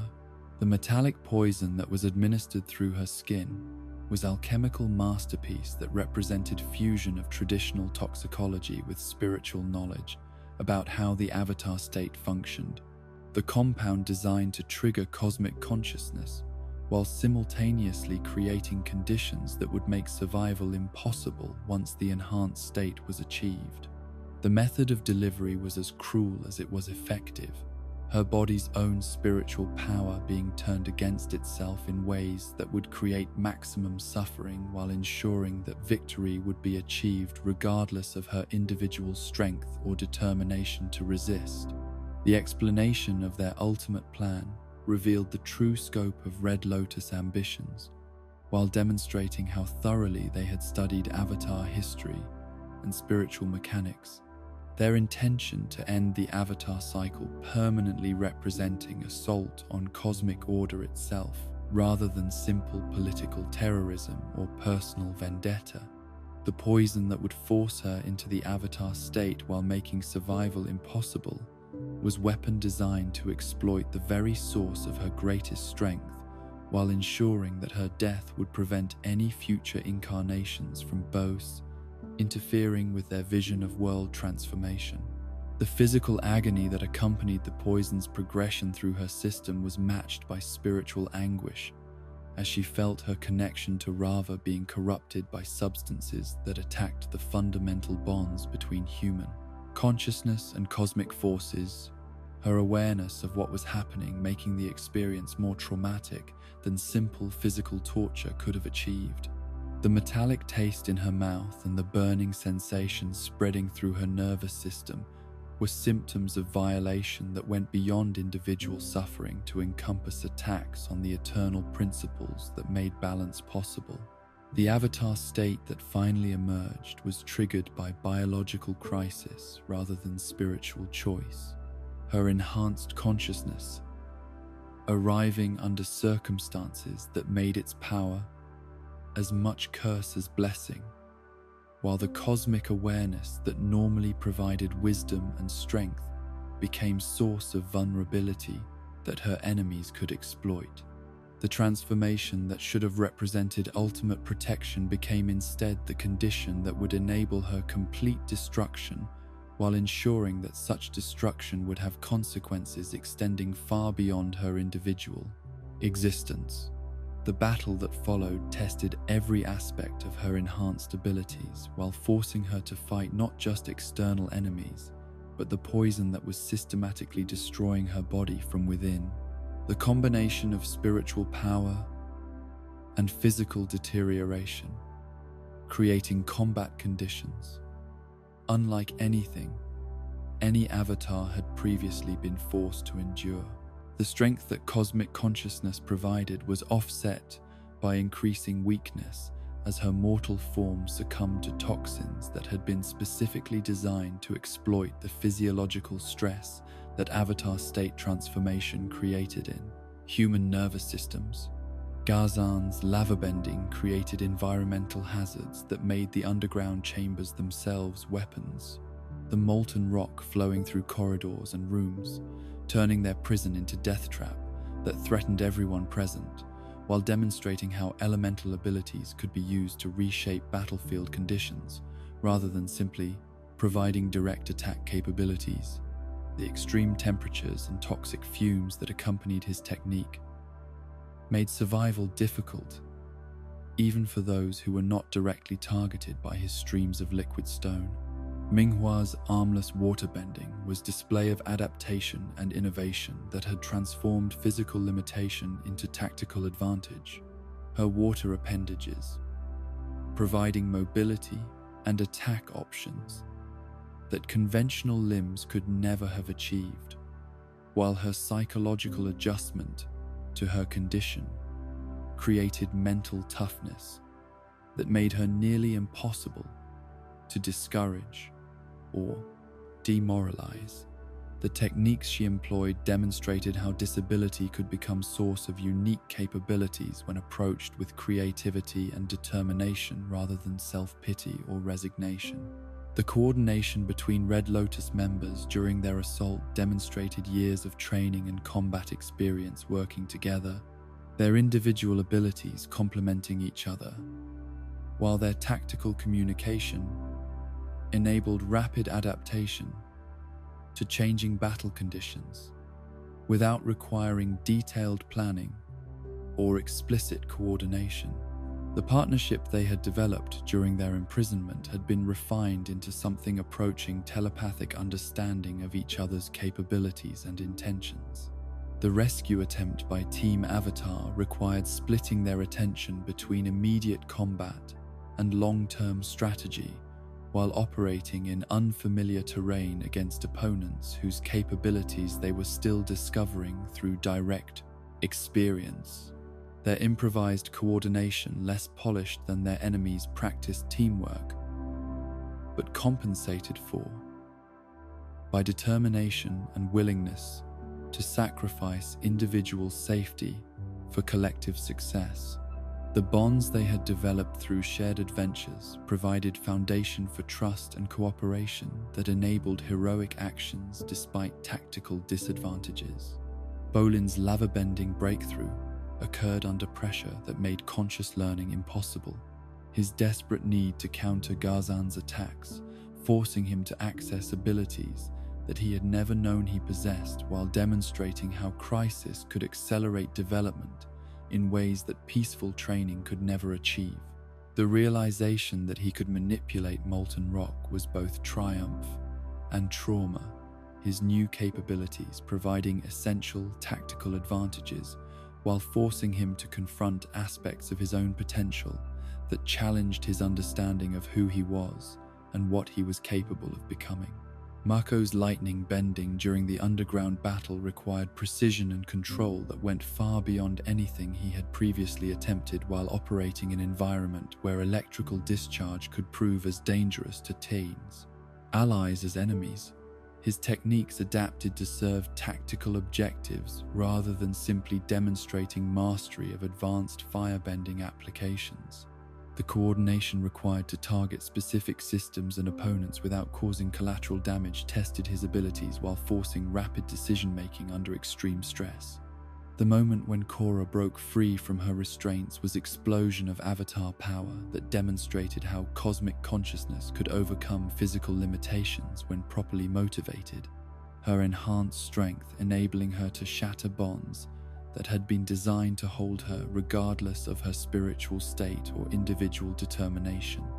The liberation was both physical and psychological, her escape from the chains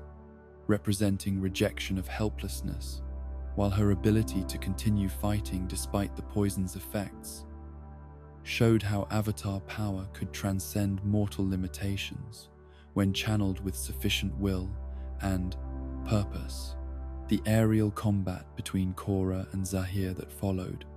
was a three-dimensional chess match fought at velocities and altitudes that pushed both participants beyond the limits of human experience, their battle ranging across mountain peaks and through cloud formations, while demonstrating how airbending philosophy could be applied to create capabilities that transcended traditional understanding of what human beings could achieve through elemental manipulation. The psychological aspects of their conflict were as important as physical technique, each opponent seeking to exploit the other's emotional and spiritual vulnerabilities. The poison's progressive effects created time limit that made every moment of combat potentially decisive, while forcing Korra to balance immediate tactical needs against long-term survival requirements that were becoming increasingly incompatible as her physical condition deteriorated. The awareness that she was literally dying while fighting for her life added urgency that made strategic thinking nearly impossible, while the pain and disorientation caused by the toxin interfered with concentration and coordination that advanced bending techniques required.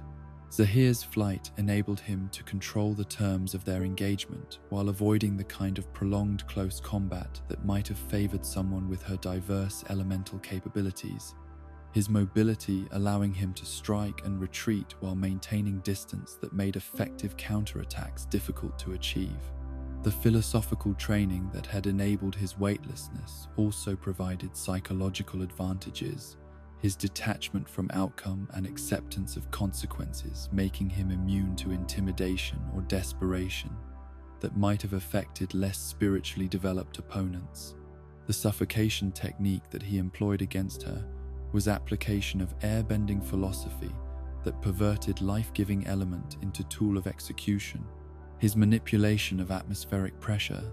demonstrating how any bending discipline could be twisted to serve destructive purposes when wielded by someone whose moral development had not kept pace with their technical abilities.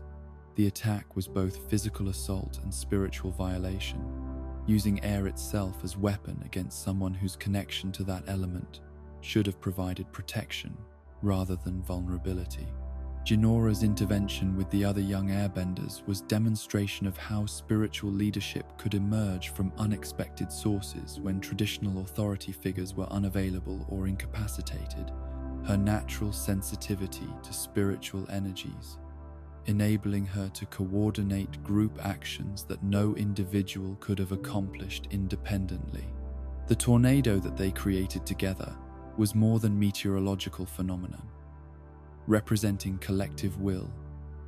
and shared purpose that transcended individual limitations through cooperative effort and mutual trust. The final moment when Korra was able to ensnare Zahir and pull him from the sky was triumph achieved through determination that refused to accept defeat, despite overwhelming odds and physical condition that should have made continued resistance impossible. Her avatar power finding ways to function even as her mortal form approached complete systemic failure from poison that was designed specifically to kill someone in her enhanced state. The victory was both personal achievement and cosmic necessity, her success ensuring that the avatar cycle would continue, while demonstrating that balance would always find ways to preserve itself against forces that sought its destruction. The crash that followed their aerial battle was devastating impact that combined gravitational forces with the accumulated damage that both combatants had sustained during their prolonged conflict. The rocky terrain providing unforgiving surface that created injuries extending far beyond what either participant could have survived under normal circumstances. The fact that Korra remained conscious after such trauma was testament to Avatar resilience, while also indicating that her spiritual connection was providing protection that her physical body alone could never have endured. Lin and Suyin's capture of Zahir using their metal-bending abilities was perfect demonstration of how family cooperation could overcome individual limitations, while their combined expertise in restraining dangerous benders provided tactical capabilities that single opponents could never have matched regardless of their individual skill or determination. The earthen prison that contained the Red Lotus leader was both practical security measure and symbolic representation of how grounded wisdom could contain dangerous philosophy that had lost touch with practical realities. The metallic poison that was slowly killing Korra despite her victory required extraction techniques that combined advanced metal bending with medical knowledge and spiritual understanding, Suyin's abilities providing hope for survival, while the complexity of the procedure demonstrated how thoroughly her enemies had prepared weapons that would be difficult to counter even after defeating those who had deployed them. The surgery was race against time that tested everyone's capabilities while requiring precision that left no margin for error or hesitation. The wheelchair that became necessary for her transportation was visible symbol of victory's cost, while representing beginning of recovery journey that would test different aspects of her character and determination than combat had required. Her adjustment to physical limitation, forcing development of patience and acceptance that her previous lifestyle had never demanded. The damage that had been inflicted went beyond temporary injury to encompass changes that would influence every aspect of her future existence as both individual and avatar. The ceremony that recognized Janora's achievement as airbending master was celebration that acknowledged how crisis had accelerated development while providing hope that the Air Nation's future was secured through young people whose spiritual gifts exceeded what their chronological age should have made possible. The recognition was both reward for heroism and acceptance of responsibility that would influence her entire future approach to leadership and spiritual guidance. As Korra departed Republic City in her wheelchair with her family's support, she carried with her not just physical injuries but spiritual knowledge about the price that maintaining balance sometimes required from those who served as bridges between worlds. The young woman who had arrived in the city seeking airbending training was leaving as someone who had discovered that the greatest battles were often fought not against external enemies, but against the temptation to let trauma and suffering transform protectors into the very forces they had sworn to oppose. The steamship that carried Korra away from Republic City moved through waters that seemed to mirror the turbulent currents flowing through her consciousness. Each wave that struck the hull, echoing the physical and spiritual trauma that had transformed her from confident avatar into someone who could barely recognize the person she had been just weeks before the Red Lotus had shattered. Everything she thought she understood about her own capabilities and limitations. The journey southward was pilgrimage toward healing that she hoped might be possible. Despite the medical opinions that suggested some forms of damage could not be undone through any combination of conventional treatment and spiritual intervention, the Southern Water Tribe compound that welcomed her return was sanctuary that had been prepared with all the love and expertise that her family and community could provide. But even their careful attention could not bridge the gap between their memories of the vibrant young woman who had left to master airbending and the broken figure who now required assistance with tasks that she had once performed without conscious thought. The wheelchair that had become necessary for transportation was visible symbol of everything that had been lost, while serving as daily reminder that recovery would require accepting help from others in ways that her independent nature had always resisted. The nightmares that plagued her sleep were more than simple psychological reactions to trauma, their vivid imagery and overwhelming terror reflecting spiritual damage that went beyond anything that conventional understanding of mental health could adequately address or treat through normal therapeutic approaches. The visions of Zahir's face and the sensation of poison coursing through her system would arrive without warning during both sleeping and waking hours, creating constant state of hypervigilance that made genuine rest impossible, while exhausting her limited energy reserves through battles against enemies who existed only in memory and imagination. Katara's patient presence during these early weeks of recovery provided anchor to hope that had been tested beyond its apparent breaking point. The elderly healer's combination of medical expertise and spiritual wisdom, offering possibilities for improvement that purely physical approaches to rehabilitation could never have achieved independently. The sessions that they conducted together were explorations of healing territories that neither had previously mapped. The unique nature of Korra's injuries, requiring innovative combinations of waterbending technique, herbal medicine, and spiritual counseling, that challenged both teacher and student to expand their understanding of what recovery could mean. The parallel bars that had been installed in the therapy room became symbols of both limitation and possibility, their simple construction representing the long journey that lay ahead, while their practical function provided concrete goals that could be achieved through determination and daily effort, rather than the kind of cosmic intervention that her avatar responsibilities had typically required. The first successful step was triumph that brought tears of joy and relief, proof that improvement was possible even when progress seemed imperceptible to someone whose previous achievements had been measured in terms of mastering entire elements rather than moving individual muscles. The letters from Asami that arrived with encouraging regularity were lifelines to the world beyond her recovery, while providing evidence that friendships could survive even the most dramatic changes in circumstance and capability. The businesswoman's updates about Republic City and Team Avatar's continuing adventures serving as windows into lives that were moving forward, while hers remained focused on the basic challenges of physical rehabilitation and psychological healing.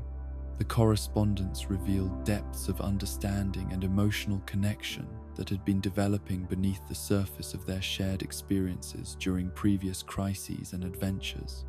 The mercury poison that remained in her system was more than residual toxin,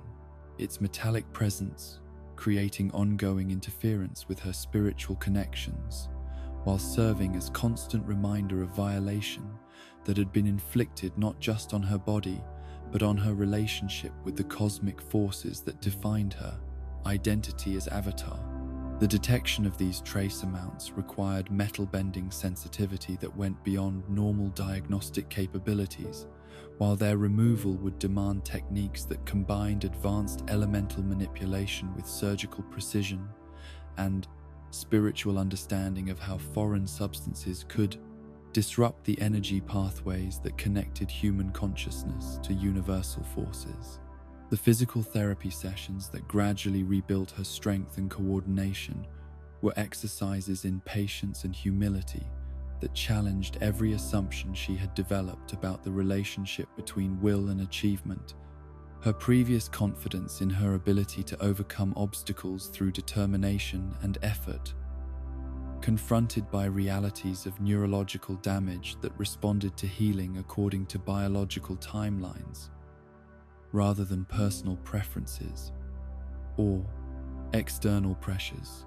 The simple act of standing without support became victory worth celebrating, while walking across a room represented achievement comparable to any elemental mastery she had previously accomplished. The months that passed without significant improvement in her ability to access the avatar state created existential crisis that went beyond physical rehabilitation to encompass questions about identity and purpose that had no easy answers. Her connection to Rava remaining blocked by trauma and toxin residue, while her role as bridge between worlds seemed meaningless without the cosmic consciousness that had always been available during previous challenges. The meditation attempts that failed to produce any spiritual response were perhaps more discouraging than physical limitations, because they suggested that essential aspects of who she was might have been permanently altered or destroyed. The family dinners that punctuated her daily routine with normalcy and human connection were oases of ordinary happiness within landscape of medical appointments and therapeutic exercises. But even these moments of peace were shadowed by awareness of how much had changed and uncertainty about how much more change lay ahead in an uncertain future. The conversations that flowed around the table reminded her of person she had been, while emphasizing distance between that confident avatar and the current reality of someone who struggled with tasks that healthy people performed automatically, without thought or effort.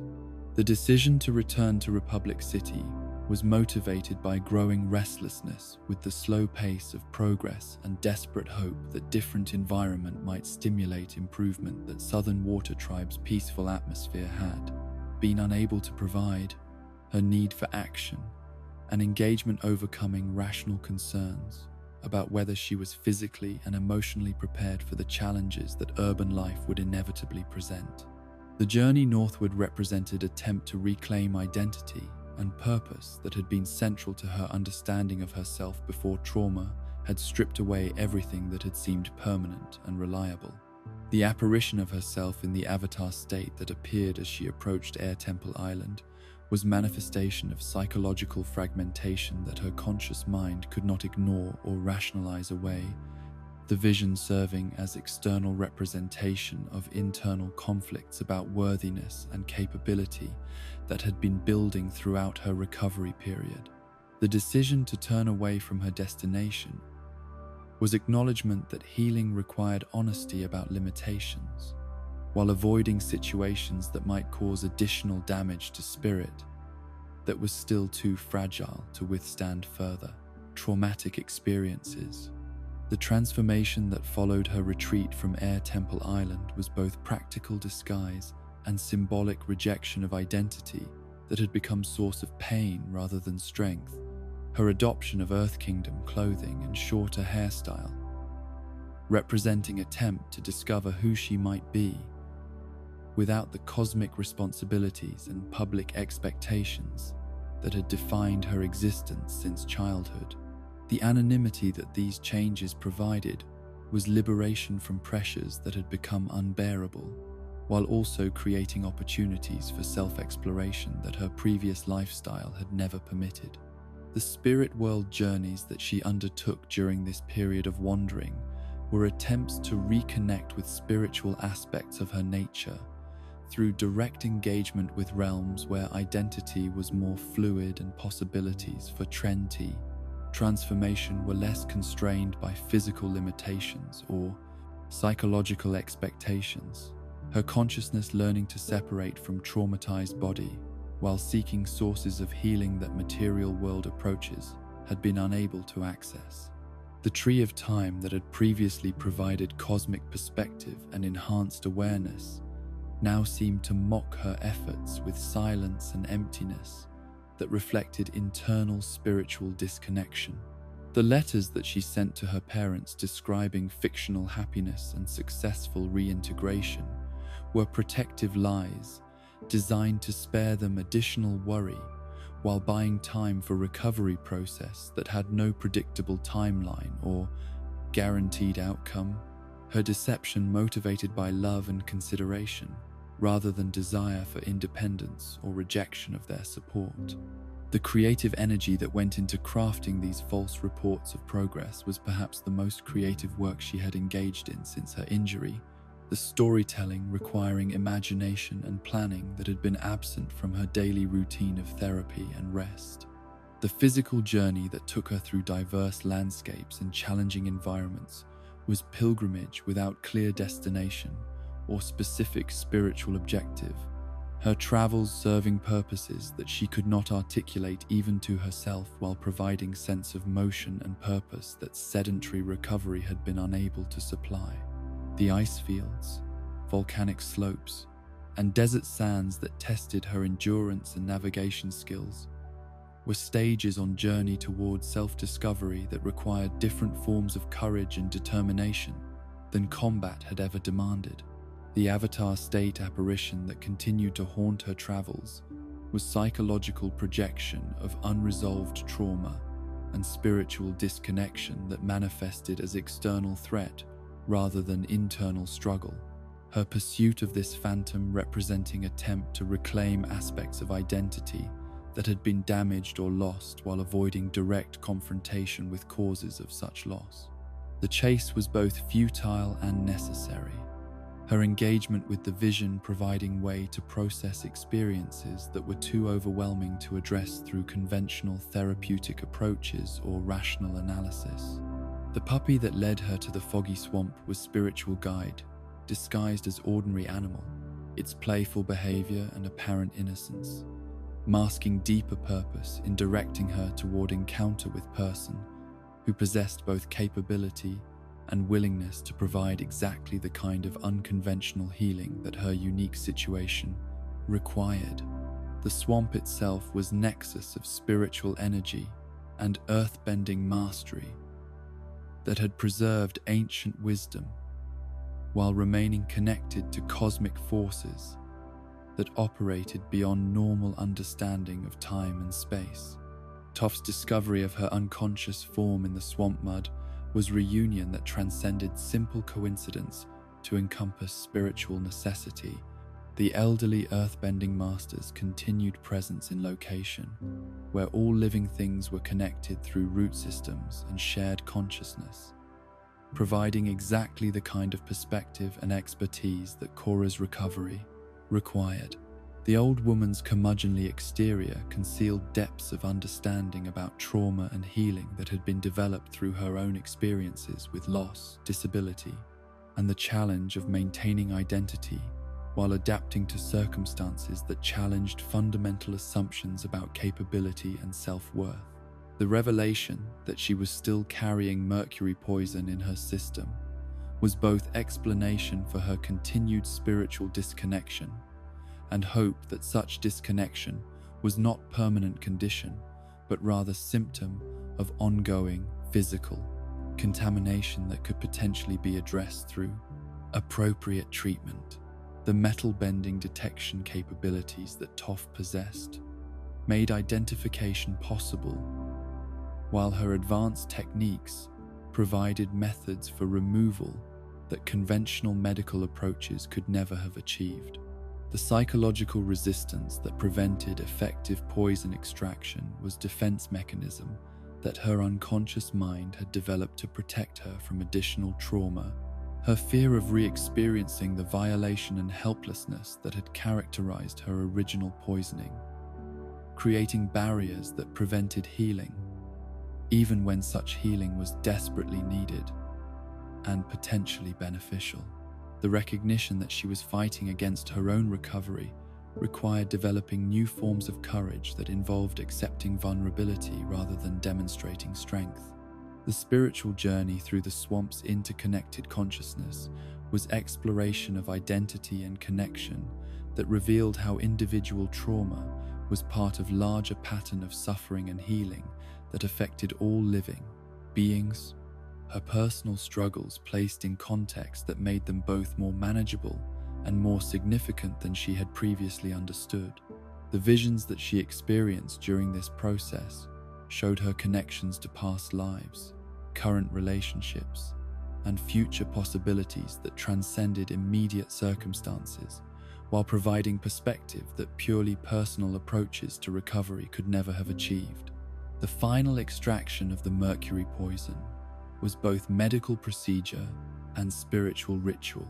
The removal of foreign substances from her system enabling restoration of energy pathways that had been blocked, while her conscious acceptance of the healing process allowed psychological barriers to dissolve and spiritual connections to Beichel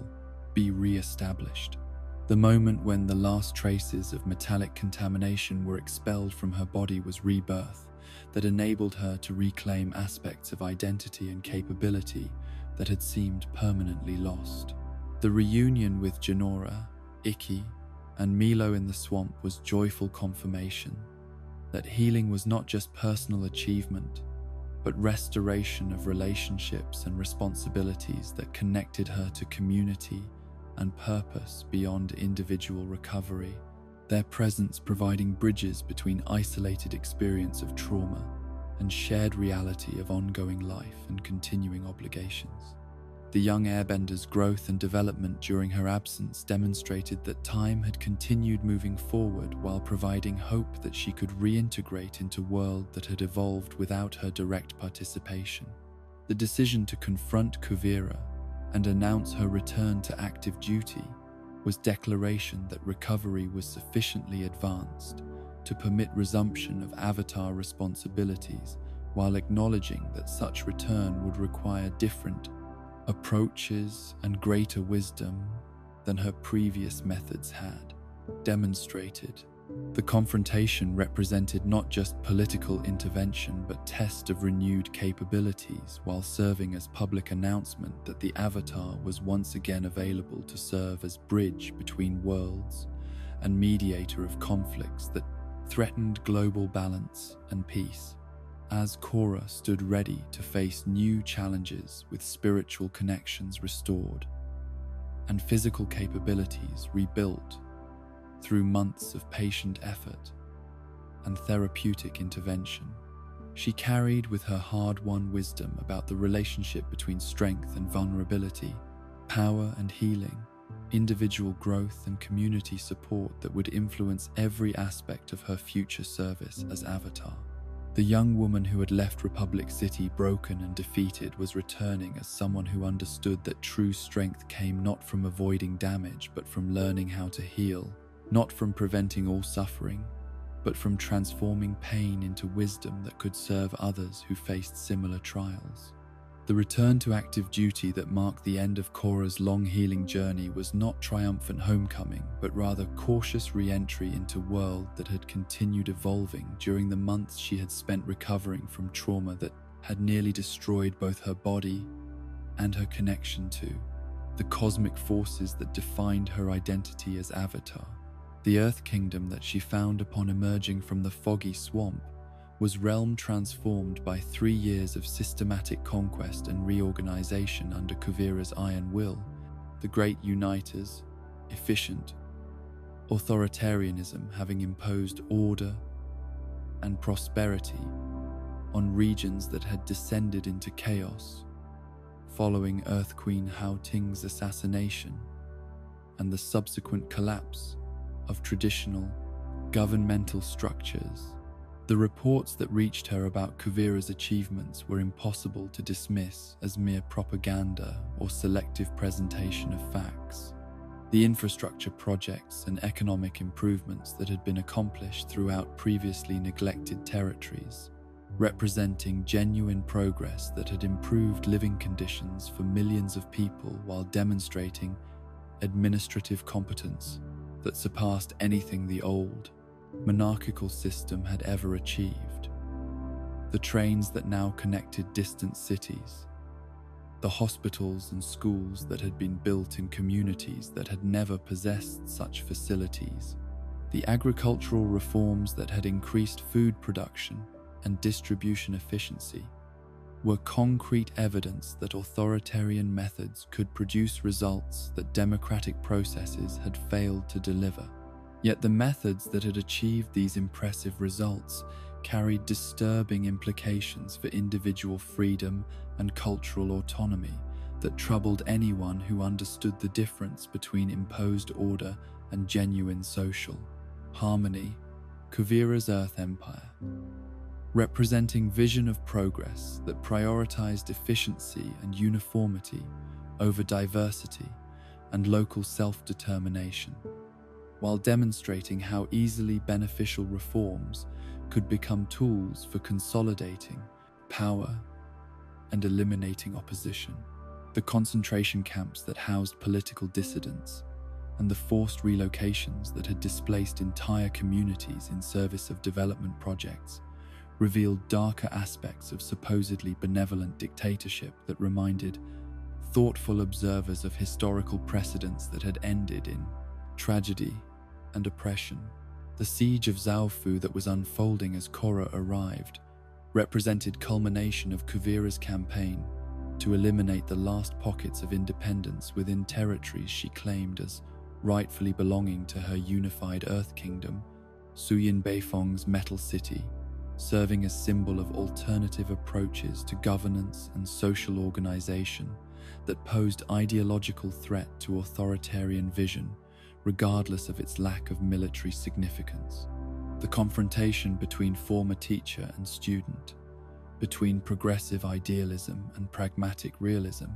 between federal independence and centralized control,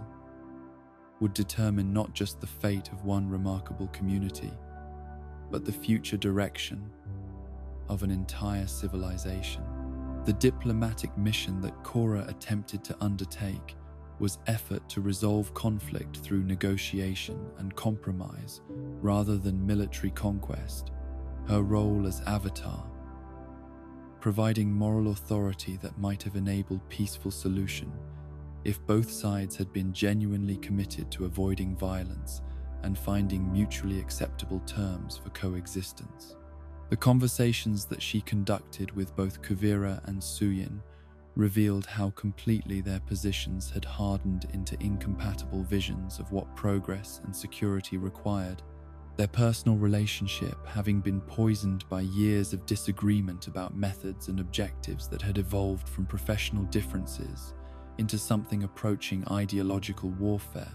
Kuvira's argument for unification was compelling in its logic and impressive in its supporting evidence. Her documentation of improvements accomplished through centralized planning and resource allocation, providing powerful counter-argument to critics who characterized her methods as unnecessarily harsh or her objectives as purely self-serving, rather than genuinely beneficial to populations under her control. The statistics about increased literacy rates, improved medical care, enhanced transportation networks, and reduced crime that had been achieved throughout Earth Empire territories were difficult to dismiss, even by people who remained troubled by authoritarian processes that had made such achievements possible. The personal charisma that had enabled Kuvira to inspire loyalty among followers who genuinely believed in her vision was evident during every interaction. Her combination of intellectual brilliance, administrative competence, and emotional appeal, creating understanding of why so many people had chosen to support her cause, despite concerns about authoritarian methods and centralized power. The former guard, who had grown up as orphan without family or secure place in world, had created identity and purpose through service to causes larger than individual comfort or safety.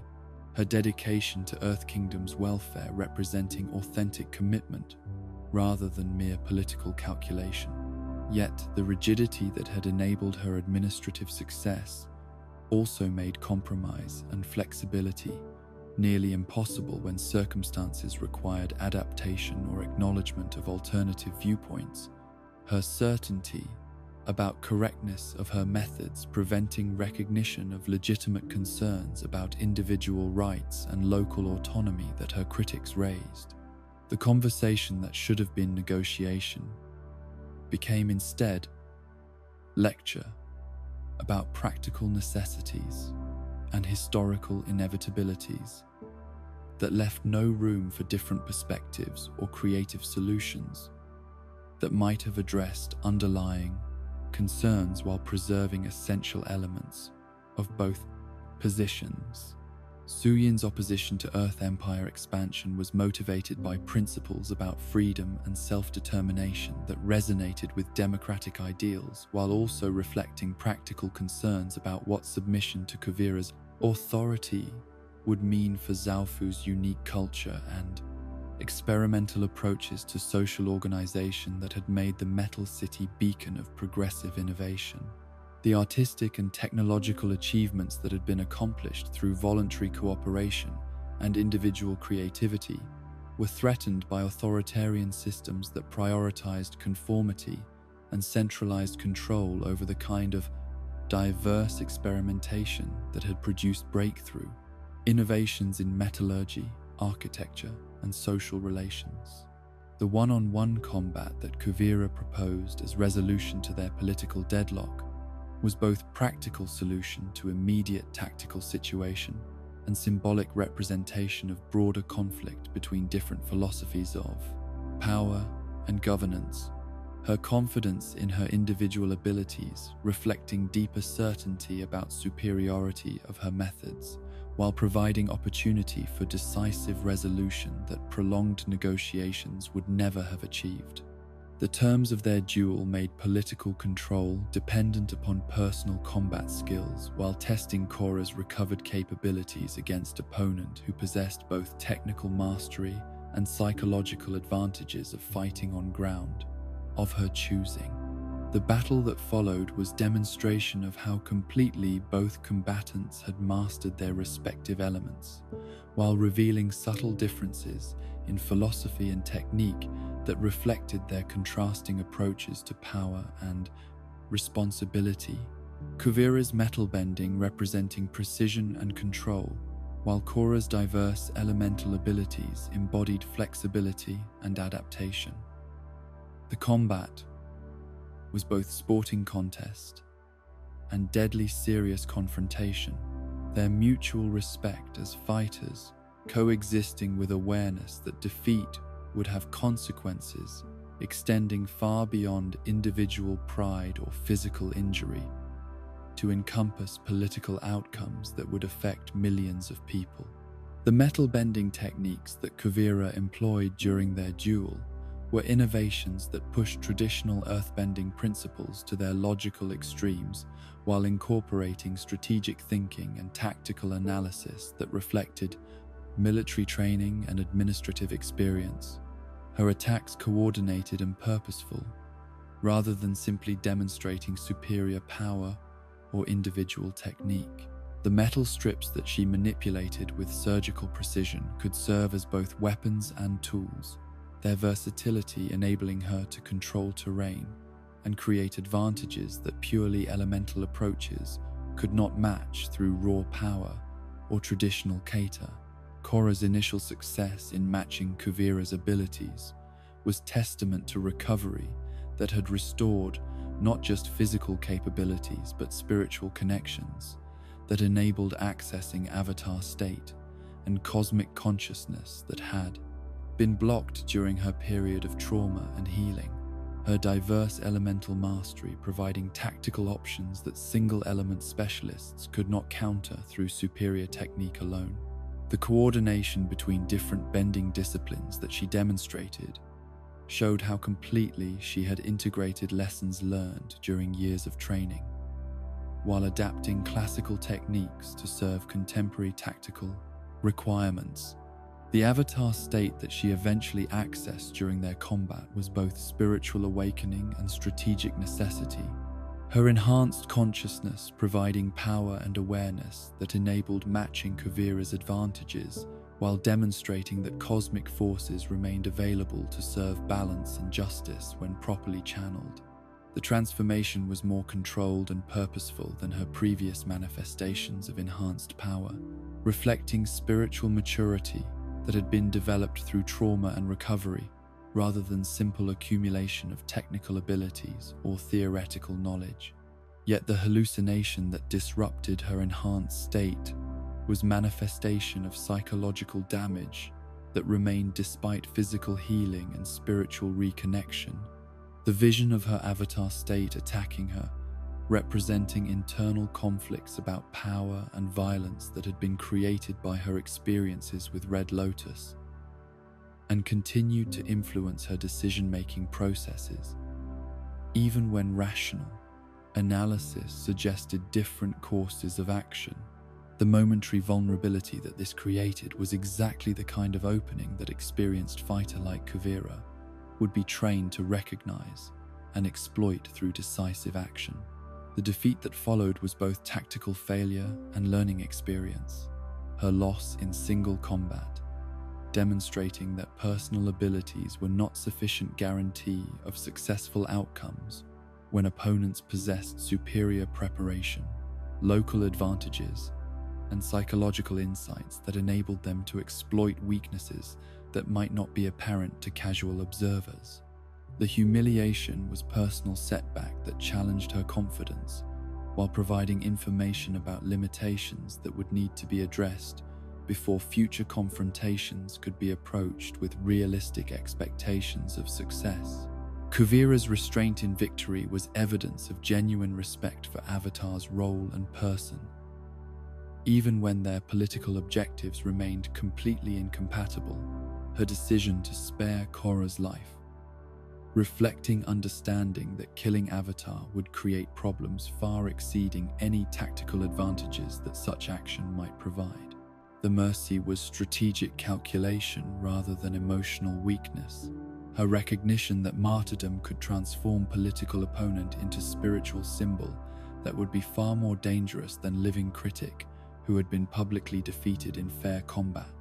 The rescue by Janora and Opal was dramatic demonstration of how airbending mobility could provide tactical advantages in situations where conventional escape methods would have been impossible. Their coordinated flight enabling extraction from hostile territory, while their spiritual connection with Korra provided motivation and capability that exceeded what their individual abilities should have permitted. The young airbender's growth during her absence was evident not just in their technical skills, but in their courage and tactical thinking that enabled successful mission under extremely dangerous circumstances. The retreat from Zaofu was strategic withdrawal rather than panicked flight, their escape providing opportunity to regroup and analyze lessons learned from failed diplomatic mission, while preserving personnel and resources that would be needed for future operations against Earth Empire forces. The speed that airbending enabled made pursuit difficult, while their knowledge of terrain and weather patterns provided advantages that ground-based forces could not match, despite superior numbers and conventional military equipment. The return to Republic City was homecoming that mixed personal satisfaction with professional obligation. Her reunion with friends and family providing emotional support that would be essential for maintaining morale during extended campaign against opponent who had demonstrated superior preparation and strategic thinking. The urban environment that had been her first introduction to wider world beyond Water Tribe compound was now base of operations for conflict that would test every aspect of her development as Avatar, while requiring coordination with political and military authorities, whose agendas might not always align with cosmic responsibilities. The reunion with Asami and Mako was complicated by years of separation and individual growth that had occurred during her recovery period.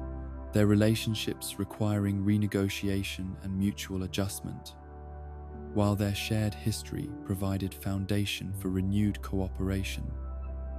Despite changes that had affected everyone involved, the conversation that addressed their time apart was honest acknowledgement of how trauma and healing had changed her, while recognizing that their lives had also continued developing during her absence, creating need for renewed understanding and communication. Prince Wu's kidnapping created immediate crisis that provided opportunity for Team Avatar to work together against common threat while testing their ability to function as coordinated unit despite years of separation and individual development that had occurred during Korra's recovery. The rescue mission required skills and coordination that their previous adventures had developed while adapting to new circumstances and opponent capabilities that demanded creative solutions rather than repetition of previous successful strategies.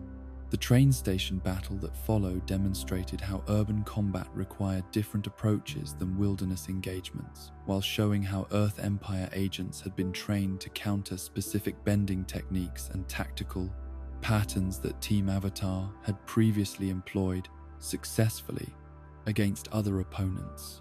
The coordination and equipment that their enemies displayed revealed systematic preparation and intelligence gathering that had been conducted during their period of reduced activity,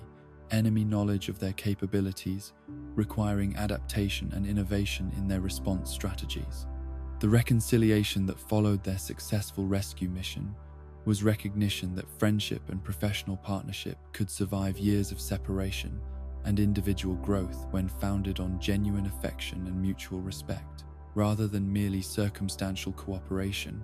Their renewed commitment to working together, providing emotional foundation for challenges ahead, while acknowledging changes that had occurred during their time apart. The conversation that cleared the air between them was honest expression of feelings and concerns that had been building during their separation, creating renewed understanding that would enable more effective cooperation. The intelligence about Kuvira's spirit energy weapon that reached them through various sources was alarming revelation that suggested Earth Empire technological capabilities exceeded anything that conventional military analysis had predicted. The combination of ancient spiritual knowledge with modern engineering, representing threat that could potentially challenge Avatar power itself, while providing Kuvira with decisive advantages in any direct confrontation. The implications of such weaponry for global balance and security created urgency that transcended immediate political concerns about Earth Kingdom unification to encompass existential threats to cosmic order itself. As Korra prepared for final confrontation with opponent who had demonstrated superior strategic thinking, advanced technological capabilities, and genuine popular support throughout significant portions of Earth Kingdom territory, she carried with her hard-won wisdom about limitations of individual power, while also possessing renewed access to cosmic forces that had been restored through recovery from trauma. The young woman who had once believed that Avatar abilities guaranteed successful outcomes in all conflicts was now someone who understood that victory required not just power, but wisdom, not just strength, but cooperation, not just determination, but acceptance of complexity that defied simple solutions or absolute moral categories. The invasion fleet that Kuvira had assembled for her assault on Republic City was technological marvel that represented the culmination of 3 years of systematic industrial development and military innovation. The massive airships and armored vehicles, demonstrating how completely the Earth Empire had transformed from feudal kingdom into modern industrial power, capable of projecting force across vast distances while maintaining supply lines and communication networks that previous generations of military planners could never have imagined. The sight of hundreds of aircraft darkening the sky above Yue Bay was both awe-inspiring and terrifying. Their coordinated formations and advanced weaponry creating immediate understanding that this would be unlike any previous conflict in recorded history. The Colossus that served as centerpiece of Kuvira's invasion force was engineering achievement that defied every previous assumption about what mechanical construction could accomplish. The enormous mecha suit, standing over 25 stories tall while incorporating both traditional earthbending techniques and cutting-edge metallurgy to create mobile platform that combined unprecedented destructive capability with strategic mobility that made conventional defensive preparations obsolete. The platinum armor that protected its vital systems was immune to metal-bending manipulation, while the spirit energy cannon mounted on its shoulder could level entire city blocks with single discharge, creating tactical advantages that no previous military technology had ever provided. The United Forces' immediate surrender upon witnessing the Colossus demonstrated how completely conventional military thinking had been rendered obsolete by technological innovations that operated beyond traditional understanding of siege warfare and urban combat. Their ships and aircraft providing no meaningful defense against weapon systems that could destroy targets from distances that made counterattack impossible. General Iroh's decision to preserve his forces for evacuation and civilian protection, rather than futile resistance against overwhelmingly superior firepower, represented strategic wisdom that prioritized human life over military pride, or political symbolism. President Raiko's evacuation order that cleared Republic City's civilian population from areas likely to become combat zones was administrative achievement that saved countless lives, while creating logistical challenge that tested every aspect of the city's emergency response capabilities. The organized withdrawal of hundreds of thousands of people requiring coordination and resources that peacetime planning had never anticipated would be needed. The efficiency with which citizens cooperated in their own evacuation demonstrated civic responsibility and social cohesion that had been developed through years of diverse populations learning to work together despite cultural differences and competing interests.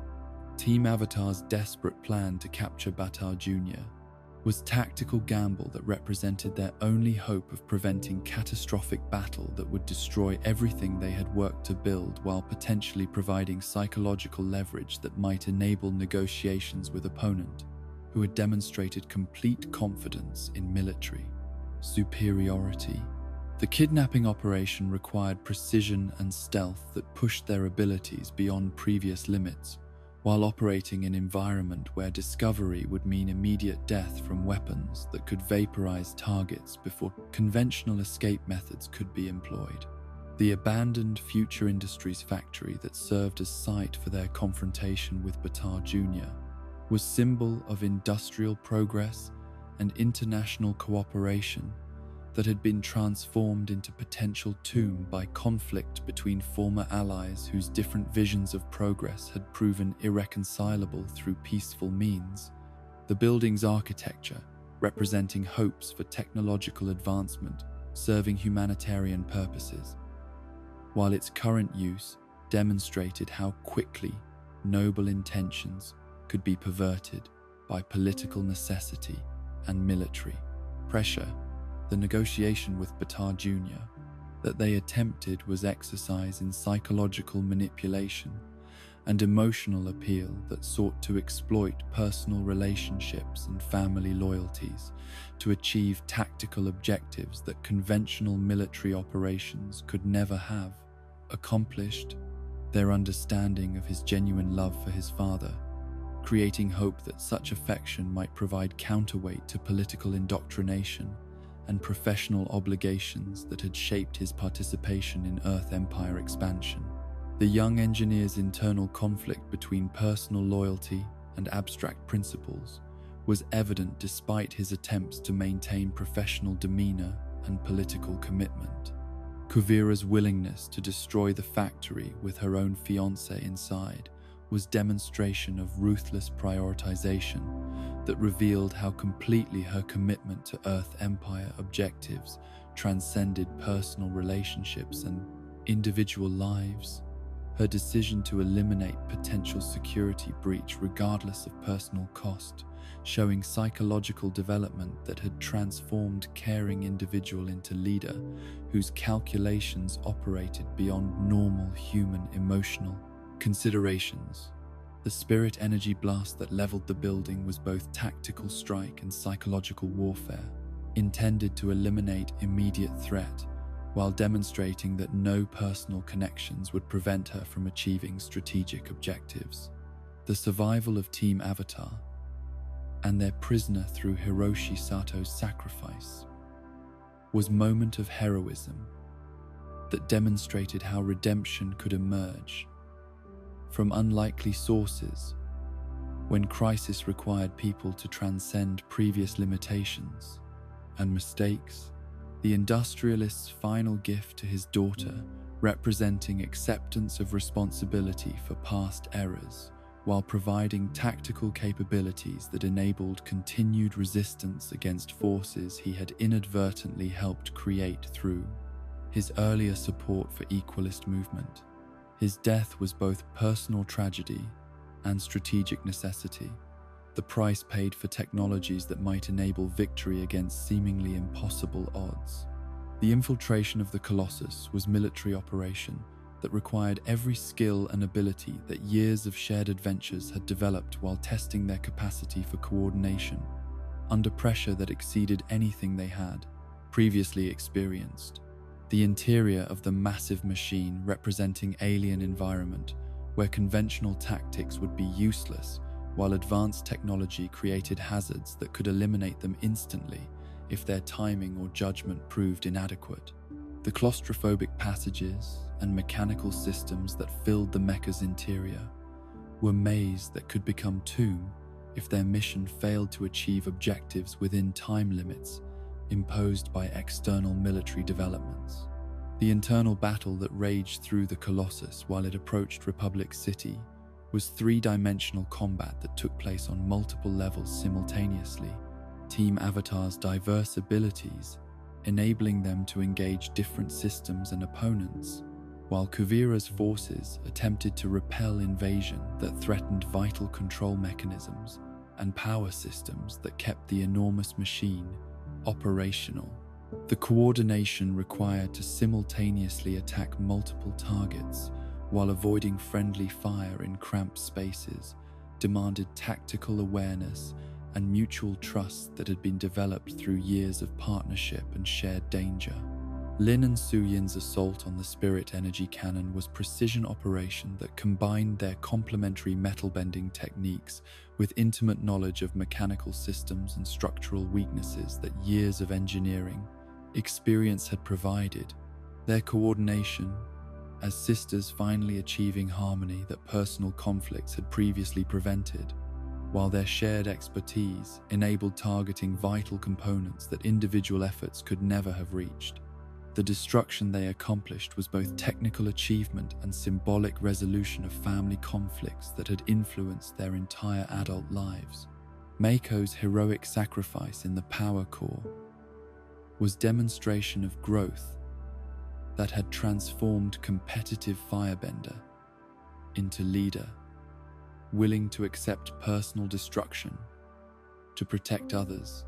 His decision to remain behind and manually overload the spirit energy systems representing courage that transcended self-preservation, while providing tactical advantages that enabled his friends' continued survival and mission success. The explosion that he caused was controlled demolition that disabled critical systems while creating opportunities for escape that would not otherwise have existed. The ejection of the spirit energy cannon into the spirit wilds was unintended consequence that created new battleground where natural and artificial forces would interact in ways that no previous military engagement had ever required. The weapon's continued operation in environment where spiritual energy was concentrated, creating hazardous conditions that affected both combatants while changing fundamental parameters of their conflict. The wild's twisted geography and unpredictable spiritual phenomena made conventional tactics impossible while providing advantages to whoever could adapt most quickly to supernatural conditions. The final confrontation between Korra and Kuvira among the spirit vines was battle between opposing philosophies of progress and governance, as much as combat between individual warriors, their elemental abilities enhanced by proximity to concentrated spiritual energy, while their personal relationship as former allies added emotional complexity that made simple victory or defeat inadequate resolution to conflicts that had shaped both their lives. The environment where they fought was simultaneously alien and familiar, spiritual realm that operated according to principles that neither fully understood while providing battlefield that tested improvisation and adaptation rather than prepared strategies. Kuvira's spirit energy cannon in this transformed environment was weapon that drew power from sources it was never designed to access. The interaction between mechanical systems and spiritual forces, creating instabilities that made its operation unpredictable while potentially increasing its destructive capability beyond anything that controlled laboratory testing had demonstrated. The beam that she fired at Korra represented desperation as much as tactical calculation. Her recognition that conventional combat methods would not provide decisive victory against opponent, whose spiritual connections gave her advantages that pure military training could not counter. The explosion that resulted from the weapon's overload was a cataclysmic event that created new spirit portal through interaction between concentrated spiritual energy and mechanical forces that had been designed to channel such power.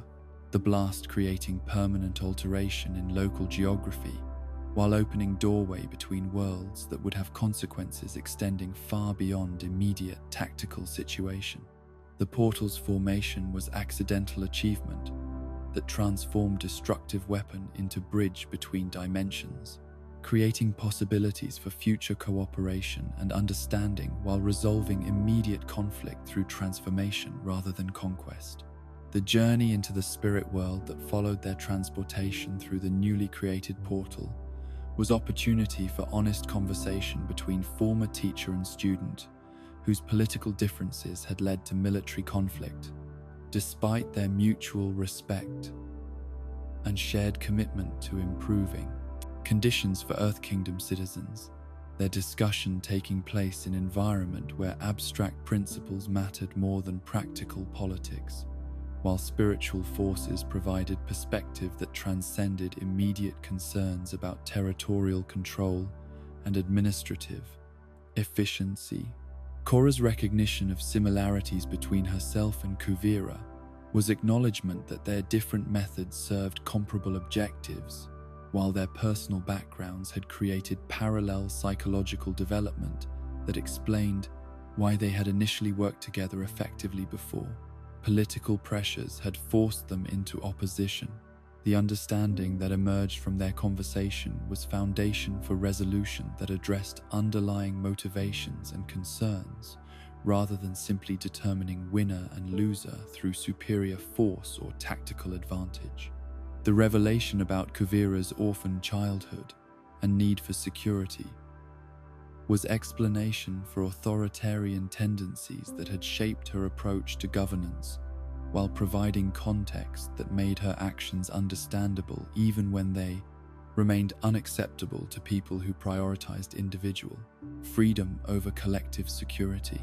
The psychological insight that Korra provided was a gift of understanding that transcended political opposition, while creating possibilities for healing and growth that purely military resolution could never have achieved. Kuvira's surrender upon their return to the physical world was recognition that spiritual understanding and personal connection were more powerful forces than military technology or political authority. Her acceptance of defeat representing acknowledgement that power without wisdom created problems that force alone could never solve. The transformation that she underwent during their conversation in the spirit world was genuine change of perspective rather than tactical calculation. Her recognition of Korra's spiritual authority, transcending previous certainty about correctness of her methods. The wedding celebration that followed the crisis resolution was joyful demonstration of how quickly life could return to normal patterns when existential threats were eliminated. Varric and Julie's ceremony, representing hope for future happiness while providing opportunity for friends and allies to gather in celebration rather than crisis planning. The festivities were earned respite from years of conflict and preparation, their light-hearted atmosphere, creating space for personal relationships and individual joy that had been sacrificed to larger concerns about political stability and global security. Wu's announcement of democratic reforms throughout the former Earth Kingdom was political revolution that fulfilled promises of self-determination while providing practical framework for transition from authoritarian rule to representative government. His decision to abolish monarchy, representing rejection of inherited authority in favor of systems that derived legitimacy from popular consent rather than traditional hierarchy. The reforms he proposed would require years of careful implementation while creating opportunities for local autonomy and cultural preservation that centralized rule had threatened to eliminate. Tenzin's conversation with Korra during quiet moment at the celebration was recognition of how completely she had grown during her years as Avatar, while acknowledging that personal development and spiritual wisdom were ongoing processes rather than fixed achievements that could be measured and certified. Her evolution from impulsive teenager to mature leader, representing success that exceeded anything traditional training programs could have accomplished.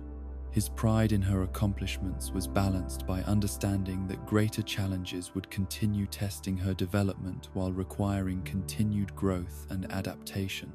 The private moment with Asami that concluded the evening was beginning rather than ending. Their relationship having developed through years of friendship and mutual support into something deeper that transcended previous categories, while creating possibilities for future happiness that individual achievement could never have provided. The love that had been building beneath the surface of their shared adventures was finally ready for expression and exploration. Their connection representing synthesis of personal fulfillment and cosmic responsibility that would influence every aspect of Korra's future development as both individual and avatar. As the celebration continued around them, and Republic City began rebuilding from damage that war had inflicted while preparing for peaceful future that victory had made possible, Korra understood that her role as Avatar would continue evolving to meet challenges that could not yet be anticipated while drawing upon wisdom and relationships that had been developed through trials that had tested every aspect of her character and capabilities. The bridge between worlds that she had become was stronger and more flexible than before, ready to serve balance and harmony, while maintaining connections to human love and individual happiness that made such service meaningful rather than mere obligation.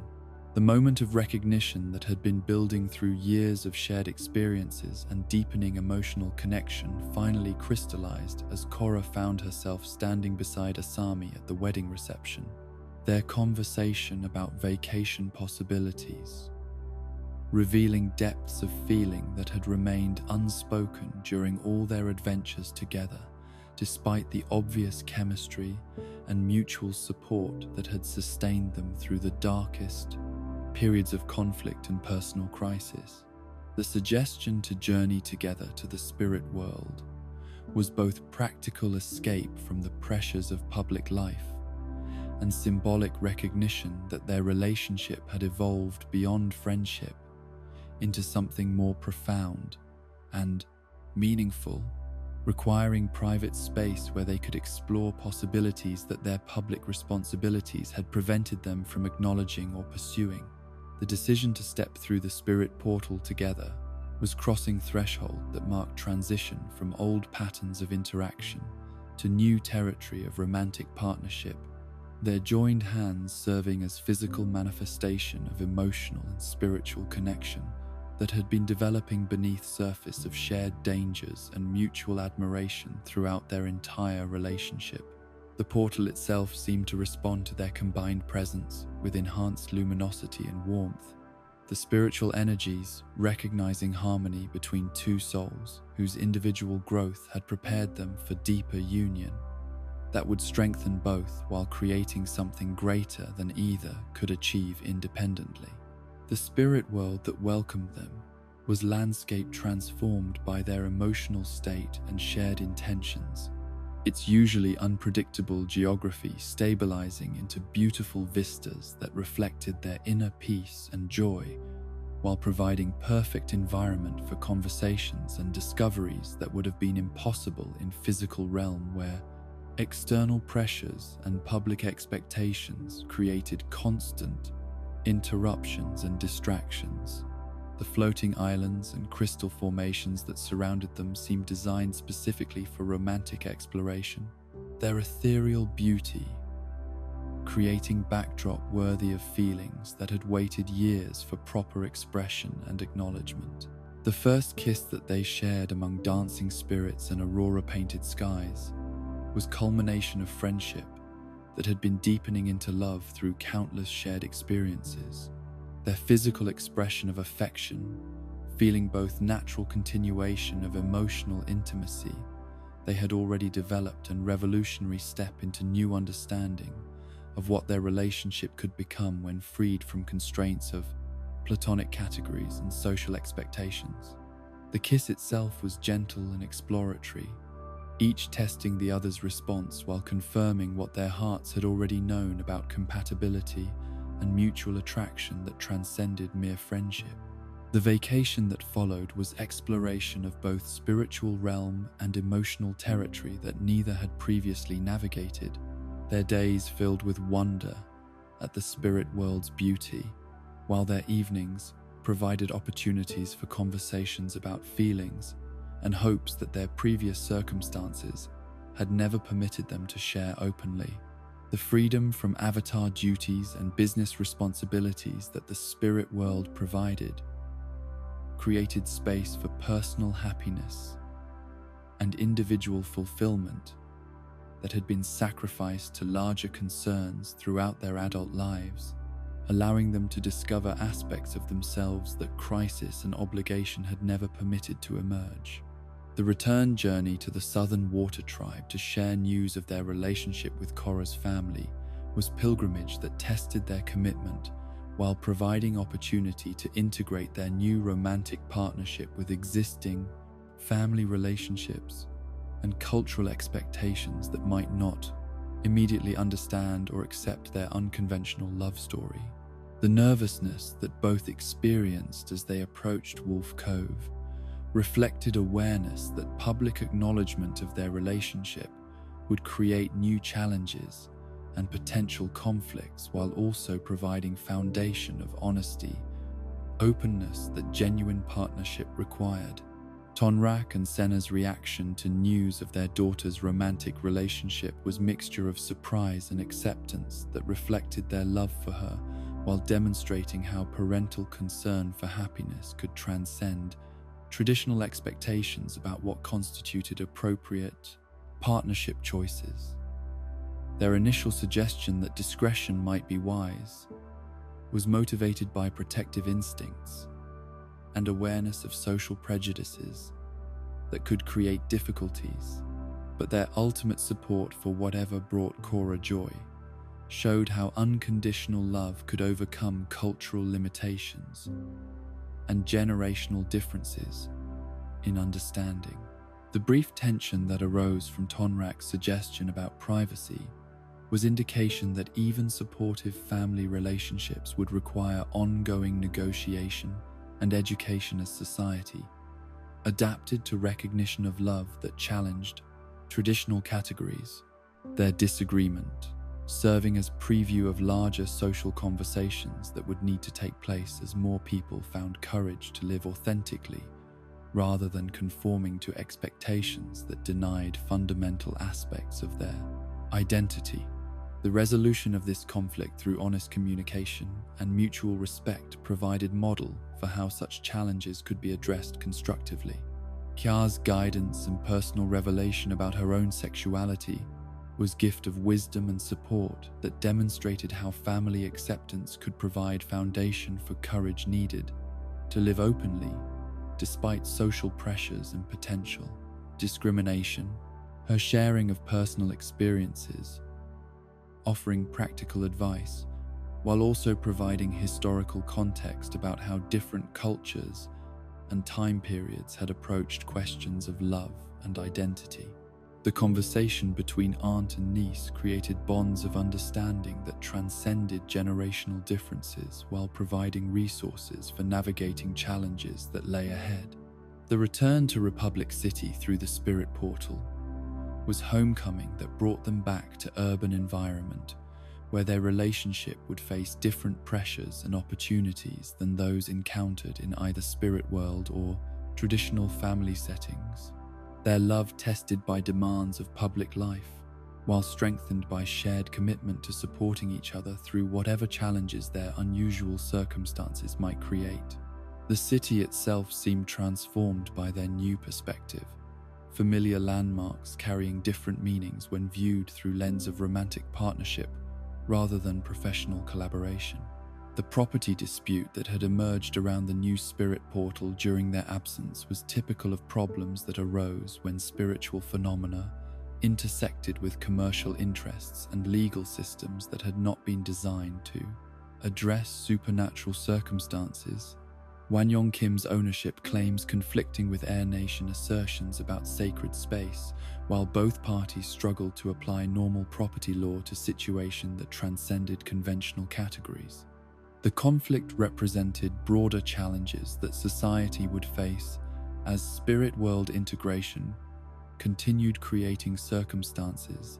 that existing institutions were not equipped to handle effectively. The Dragoneel spirit's demand that the portal be closed was expression of conservative spiritual opinion that viewed increased interaction between worlds as dangerous disruption of natural order, its arguments reflecting legitimate concerns about unintended consequences while ignoring potential benefits that greater understanding and cooperation between realms could provide. The spirit's perspective represented one side of debate that would continue throughout the New Age about how much integration was beneficial versus how much was destabilizing to both human and spirit communities. President Raiko's refusal to provide financial assistance for evacuees or purchase disputed land was example of political calculation taking precedence over humanitarian concern. His administration's budget priorities reflecting electoral considerations rather than moral obligations, while demonstrating how democratic governments could fail to address pressing needs when doing so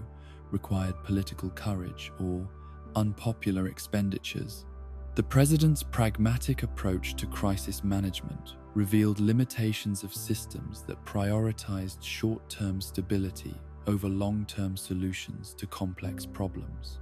The emergence of organized crime exploitation of portal-related chaos was a predictable consequence of governmental failure to address underlying problems that created opportunities for illegal enterprises.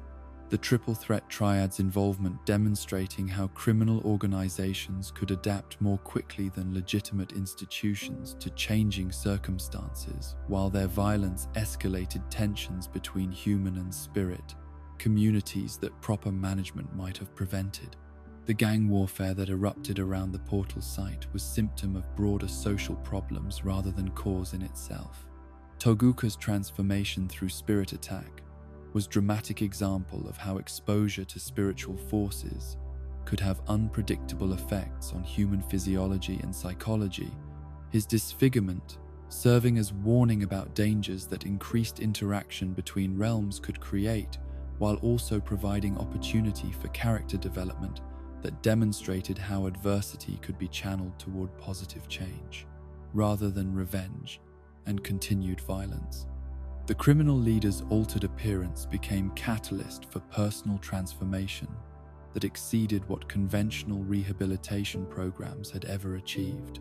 The public revelation of their romantic relationship that occurred during the battle at the portal was unplanned coming out that demonstrated how crisis situations could force personal truth into public awareness. Their kiss in front of friends, serving as declaration that transcended words,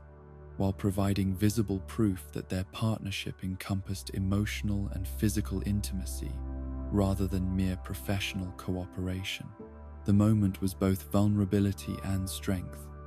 Their willingness to express love publicly, despite potential consequences, showing commitment that transcended social pressure or political calculation. The decay of the spirit portal that resulted from human-spirit conflicts was evidence that harmony between worlds required active maintenance and mutual respect rather than simple coexistence. The withering vegetation and aggressive vines, demonstrating how spiritual environments responded to emotional and social conditions in areas where they manifested. The portal's deterioration served as barometer of relationship quality between different types of consciousness while providing feedback about consequences of actions that might seem unrelated to spiritual concerns. The United Forces occupation that President Raiko authorized was military response that treated symptoms rather than causes, while potentially exacerbating problems through demonstration of force that spirits interpreted as hostility rather than security measure, their presence creating additional tension, while failing to address underlying issues about resource allocation and social justice that had created conditions enabling criminal exploitation. The soldiers' professional competence could not compensate for political failure to develop comprehensive approaches to complex problems. Julie's campaign for president represented opportunity for leadership change that might enable more enlightened approaches to portal management and evacuee assistance. Her platform combining practical experience with progressive vision, while her personal integrity provided contrast to incumbent administration's political calculation and moral compromise.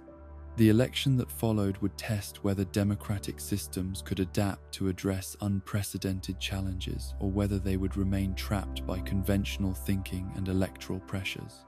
The kidnapping crisis that involved both Asami and Wanyong Kim was criminal enterprise that exploited social chaos while testing Team Avatar's ability to protect loved ones when their enemies understood how to target emotional vulnerabilities rather than simply engaging in direct combat. Toguka's strategy, demonstrating how personal relationships could become tactical weaknesses when opponents possessed sufficient intelligence and ruthlessness to exploit such connections. The rescue operation required balancing immediate safety concerns with longer-term strategic considerations about how to prevent similar future attacks. The resolution that emerged from extended negotiations and crisis management represented compromise that satisfied essential needs of all parties while avoiding perfect solutions that would have pleased everyone completely. Kim's willingness to relinquish property claims in exchange for personal safety, creating opportunity for Air Nation stewardship that served spiritual requirements, while his gratitude for rescue provided foundation for future cooperation. The agreement demonstrated how crisis could sometimes create opportunities for creative problem solving that normal circumstances would never have generated. The 3 months that followed before Kavira's trial provided period for relationship development and social adjustment as Republic City adapted to having openly romantic same-sex couple in prominent public roles. Their example influencing broader conversations about acceptance and equality, while their personal happiness demonstrated that love could flourish even within context of demanding public responsibilities and cosmic obligations. Their partnership became symbol of progress and possibility while remaining authentic personal relationship rather than mere political statement. The Earth Kingdom's democratic transition under Wu's leadership was a gradual process that required patience and careful implementation, while former Earth Empire territories learned to govern themselves through representative institutions rather than authoritarian decree. The regional variations in readiness for self-rule, creating complex challenges that required flexible approaches rather than universal solutions. The transformation was both inspiring example of peaceful political change and practical demonstration of how difficult such changes could be to implement effectively. As Korra and Asami settled into their relationship while continuing to serve Republic City and the broader world through their respective roles as avatar and business leader, they embodied possibility of integrating personal fulfillment with public service, while demonstrating that love could strengthen rather than weaken their individual capacities for leadership and social contribution. Their partnership represented evolution of avatar tradition that honored cosmic responsibility while embracing human connection, creating synthesis that would influence how future incarnations understood relationship between individual happiness and universal service to balance and harmony. And so concludes the extraordinary chronicle of Avatar Korra,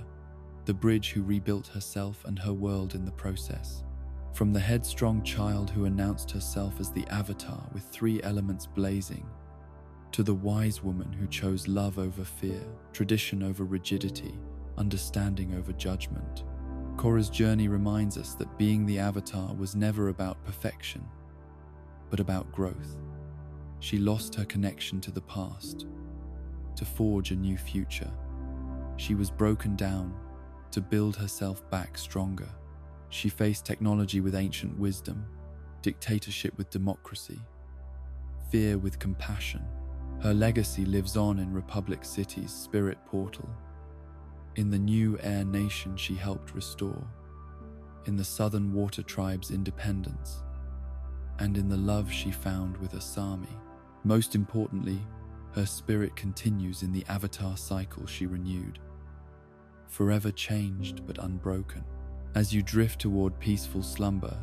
carry with you Korra's most important lesson. That balance doesn't mean avoiding change, but learning to bend with it. That strength comes not from never falling, but from getting back up. That sometimes the most revolutionary thing you can do is choose love, choose healing, choose hope. Rest well, knowing that somewhere in the spirit portals, the Avatar watches over our world, eternal guardian of balance between all things.